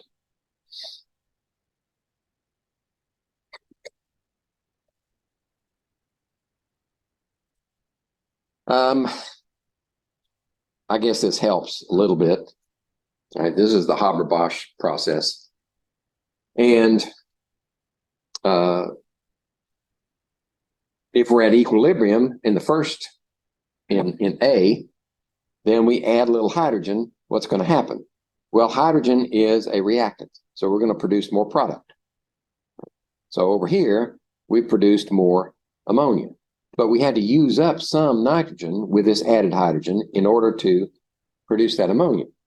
If you take, we're at a different equilibrium position now. But if we take the concentration values for either the one under A or the one under B and plug them into our law of mass action, we get the exact same K value. All right, we mentioned temperature before, so we won't have to go over this one too much. The best way to think about how does a system respond to a change in temperature, it actually changes the K value. But as far as Le Chatelier is concerned, if it's an exothermic process, then we have the heat term as a reactant. And if you increase the temperature, you drive the reaction back toward reactants. If you decrease the temperature, you drive it toward products. And if it's an endothermic reaction, then the heat term comes out on this side. And if we increase the temperature, we favor products. If we decrease the temperature, we favor reactants. And so that temperature change is considered a stress. Now here's an example. We have cobalt chloride plus water is blue. If we decrease the temperature, and this reaction would have to be endothermic, right? No, exothermic. It would have to be exothermic, right? Because if we put this over here and decrease the temperature, we're driving forward. We're removing delta H and we're driving toward products. So this reaction would have to be exothermic to produce the complex ion, that cobalt with 6 waters on it. And we can see the reaction progress by the change in color. Oh, I should have noticed. There's the delta H. This is definitely exothermic. Okay, what happens to a reaction if we change the pressure? Well, if reactants and products, if we only have solids and solutions, then changing pressure has no effect whatsoever. The only time a change in pressure will have an effect on the reaction is if gases are involved. And not just gases alone, but the ratio of gases makes a difference. So our example here is this Haber-Bosch, right? So we have nitrogen gas plus 3 hydrogen gas is in equilibrium with 2 ammonia gas, and it's exothermic. So we know what would happen if we increase the temperature. Right? We favor reactants. Right? And that was Haber's problem, because he knew the reaction wouldn't go unless he increased the temperature. And when he increased the temperature, it went the wrong direction. So that's why he stuck a catalyst in there. It made it go this way faster. Let's get back to gases. When you increase the pressure on this reaction, we have to consider how many moles of gas are in the reactant side and how many on the product side. Moles of gas on the reactant side is 3 plus 1, right? 4 moles. On the product side, we have 2 moles.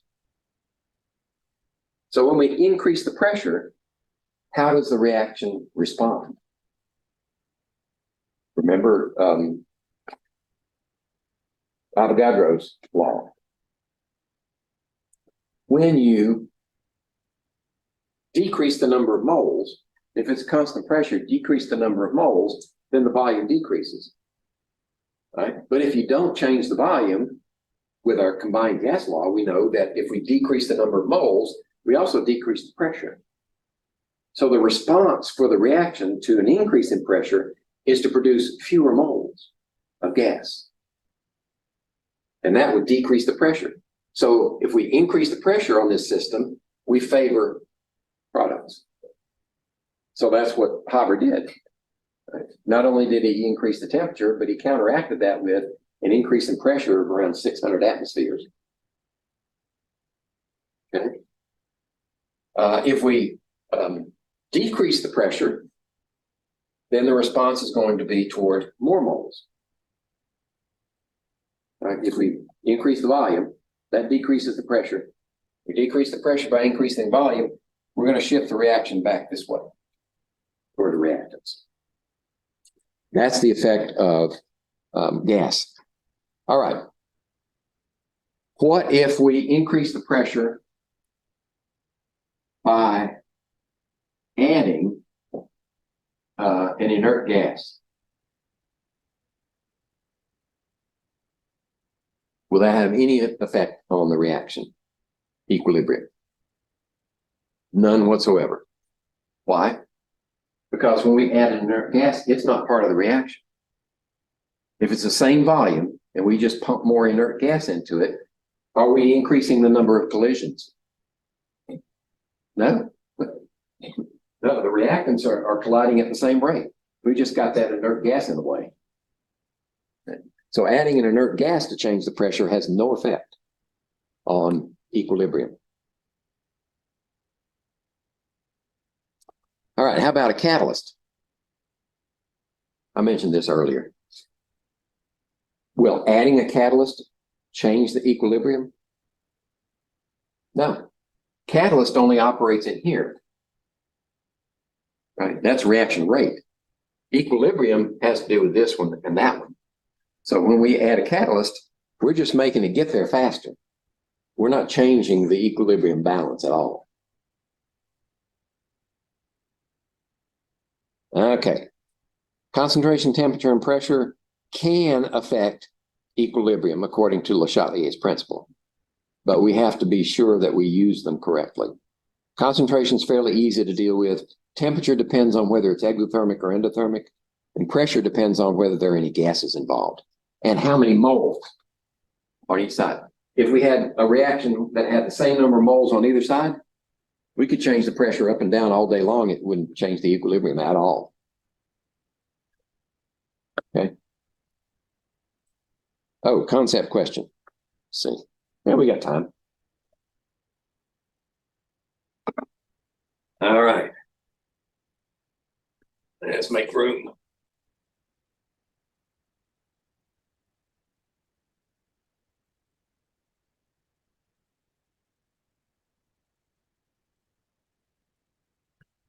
All right. Breathalyzer. Is anybody? Well, no, I shouldn't ask that. I've never had to take a breathalyzer test. Nope, never had it done before. Well, there you go. But this is the chemistry behind One of the breathalyzer tests. I think they've got a variety of them available now.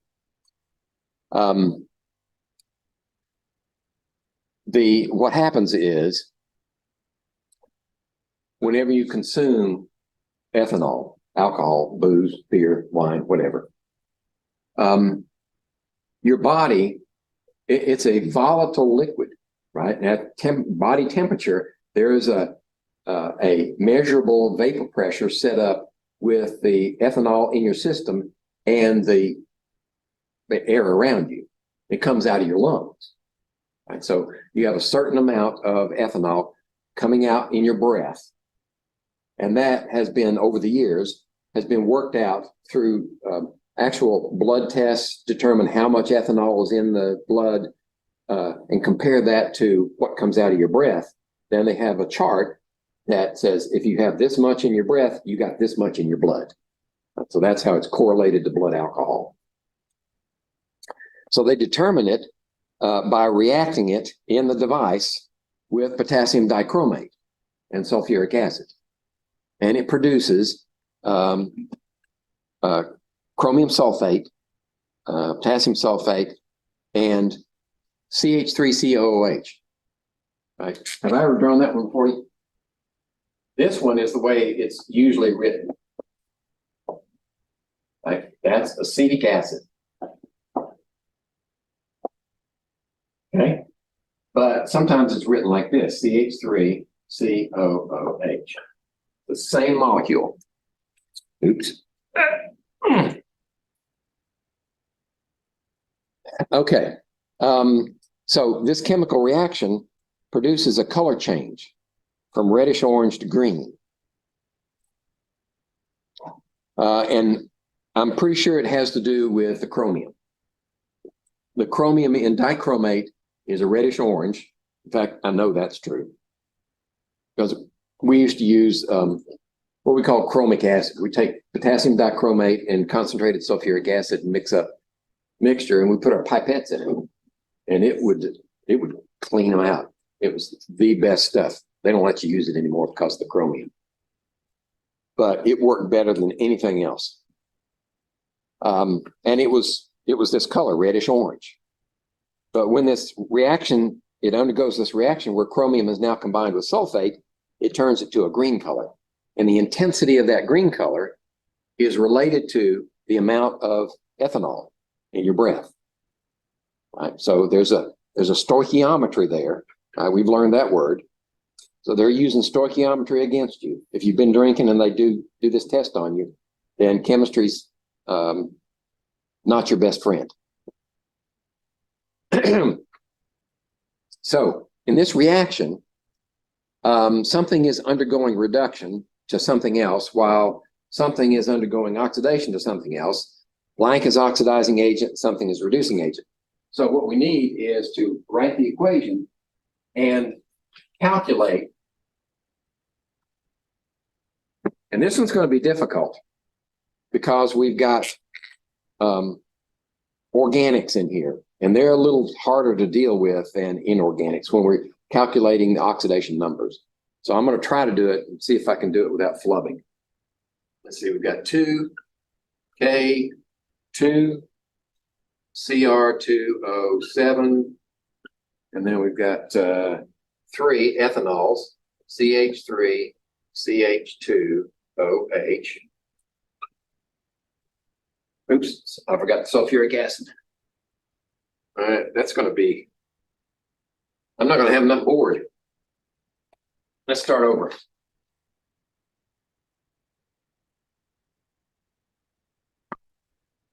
Come way over here. Potassium dichromate plus, let's see, 2 of those. 3 ethanols. And sulfuric acid, 8 of these. Now that's going to produce 2 chromium 2 sulfate. This is 3 plus 2 potassium sulfate. and 3 acetic acid, CH3COOH, and then 11 water. Ah.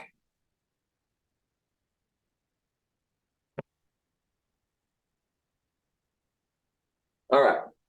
So now we've got to determine the values for the oxidation states for each of the elements. Okay, potassium is an alkali metal. It's always +1. Oxygen's -2. So what's chromium? We did this one before, didn't we? It's +6. Remember? +6. Okay. Let's see. Sulfate is in the same place. It hasn't changed at all, so we don't have to deal with sulfate. Right? It didn't change at all. So sulfur's not involved. Carbon is involved. This carbon right here is the same as this carbon over here. Right? So it's not involved at all. What's involved is this carbon. Right? So if you look at it this way, this is like that. And this one is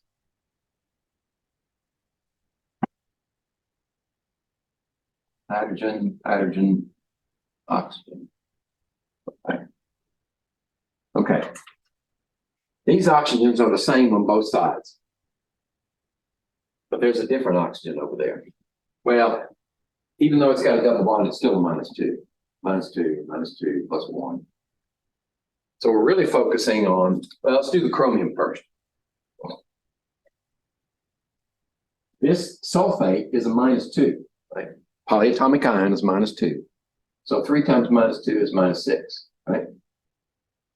This will be a +6, but 2 times means it's a +3. So we know that chromium is involved here, changing from +6 to +3. That it is gain 3 electrons per chromium. Okay? Now, this carbon right here,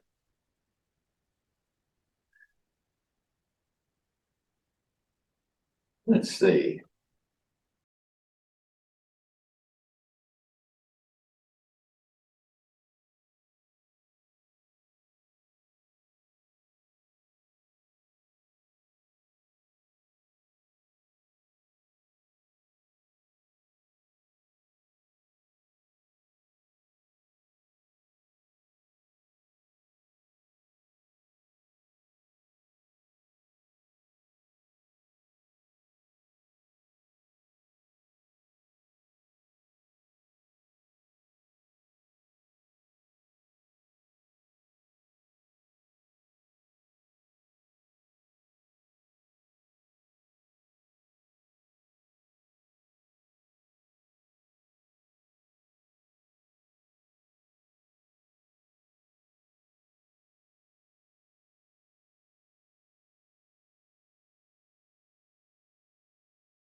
In this video, we'll figure out the oxidation numbers for each of these elements here in C2H5OH. That's ethanol. This ANOL here, that tells us it's an alcohol, and it's referring to this OH group here bonded to one of the carbons. In fact, here's the OH group, and it's bonded to a carbon. So to figure the oxidation numbers out, we have some general rules we'll follow. Let's start by writing down what we do know. We know that hydrogen, when it's bonded to a nonmetal, that'll be +1. Carbon's a nonmetal. So each one of these hydrogens is going to be +1. We also know for oxygen here, with a few exceptions, oxygen's always going to be -2. So we'll put our -2 here for oxygen. What we need to figure out now are these carbons here, and they're different. This carbon here is bonded to 3 hydrogens. This carbon here has this alcohol group. So let's think of it as kind of 2 separate pieces. We'll figure out the oxidation number for this carbon, and then we'll figure out the oxidation number on this side here. We have +1, +2, +3. That means this is going to be a -3 to balance that out.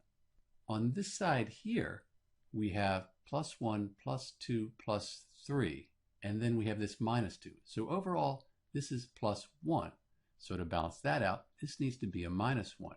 Because when we add up all of these oxidation numbers, it needs to equal 0. So here, these all equal 0. And here, if you add all of these up, 1, 2, 3, +3, and then -3, those will give you a net oxidation number of 0. So these are the oxidation numbers for C2H5OH. So to recap for this one, we wrote the oxidation numbers for the elements that we knew based on these rules. And then for this one, ethanol, because we have these 2 carbons and they have different things attached to them, we figured out the oxidation number on each carbon based on what it was bonded to. This is Dr. B, and thanks for watching. Let's take a look at the oxidation numbers for CH3COOH. It's acetic acid, sometimes called ethanoic acid, and often you'll see it written a little different. You might be seeing it written like this. Either way, it's the same number of carbons, hydrogens, and oxygens. So let's work with this right here. The formula for acetic acid is written this way, and it does give us information about how the atoms are arranged. So this carbon, it has 3 hydrogens around it. This COOH, that's called a carboxylic acid, and it has a particular arrangement. So when we draw the molecule out as a structural formula, it'll look like this. So you can see our carbon here with the 3 hydrogens, and then our carboxylic acid has an oxygen double bonded, and then this OH group here. So the first thing we need to understand is when we're finding the oxidation numbers in a neutral compound, these are neutral because there's no plus or minus charge written out here. In a neutral compound, all the oxidation numbers for each element, they'll add up to 0. And that's going to be important for us to remember. So we'll look at our rules, and we can see that hydrogen, when it's bonded to nonmetals, and carbon's a nonmetal, oxygen, it's a nonmetal. Hydrogen, when it's bonded to nonmetals, has an oxidation state of +1. So let's add that to our diagram up here. We also know that oxygen, except in a few cases, has an oxidation number of -2. So we can add that in as well. So remember, we said all of this adds up to 0. It's a neutral compound. But the carbons are different because they're bonded to different elements. So let's look at this carbon here first, and then we'll check this one out. So this carbon here is bonded to 3 hydrogens with +1 charges. So its oxidation number needs to be a -3. This carbon here is a little more challenging. We have a -2, -2, and +1. You can think of it this way. For this carbon right here, we know that its oxidation state plus the -2 plus this -2 plus the 1, all of that is going to equal 0. So some number plus these equals 0. A +3, that would all work out to 0. And that means the oxidation state for this carbon is +3. And if you add all of these up together, you're going to get 0. So these are the oxidation numbers for each element in CH3COOH. This is Dr. B, and thanks for watching. -1 here.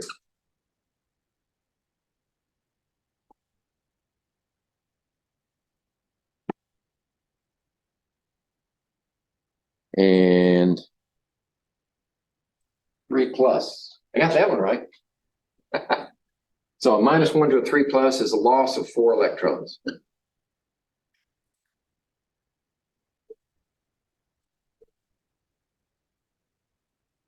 So chromium is undergoing reduction. Chromium, yes, gains 3 electrons. Yep. To chromium 3 plus, while the ethanol is undergoing oxidation to acetic acid. This is the oxidizing agent because it's reduced, and this is the reducing agent because it's oxidized. All right, that's enough.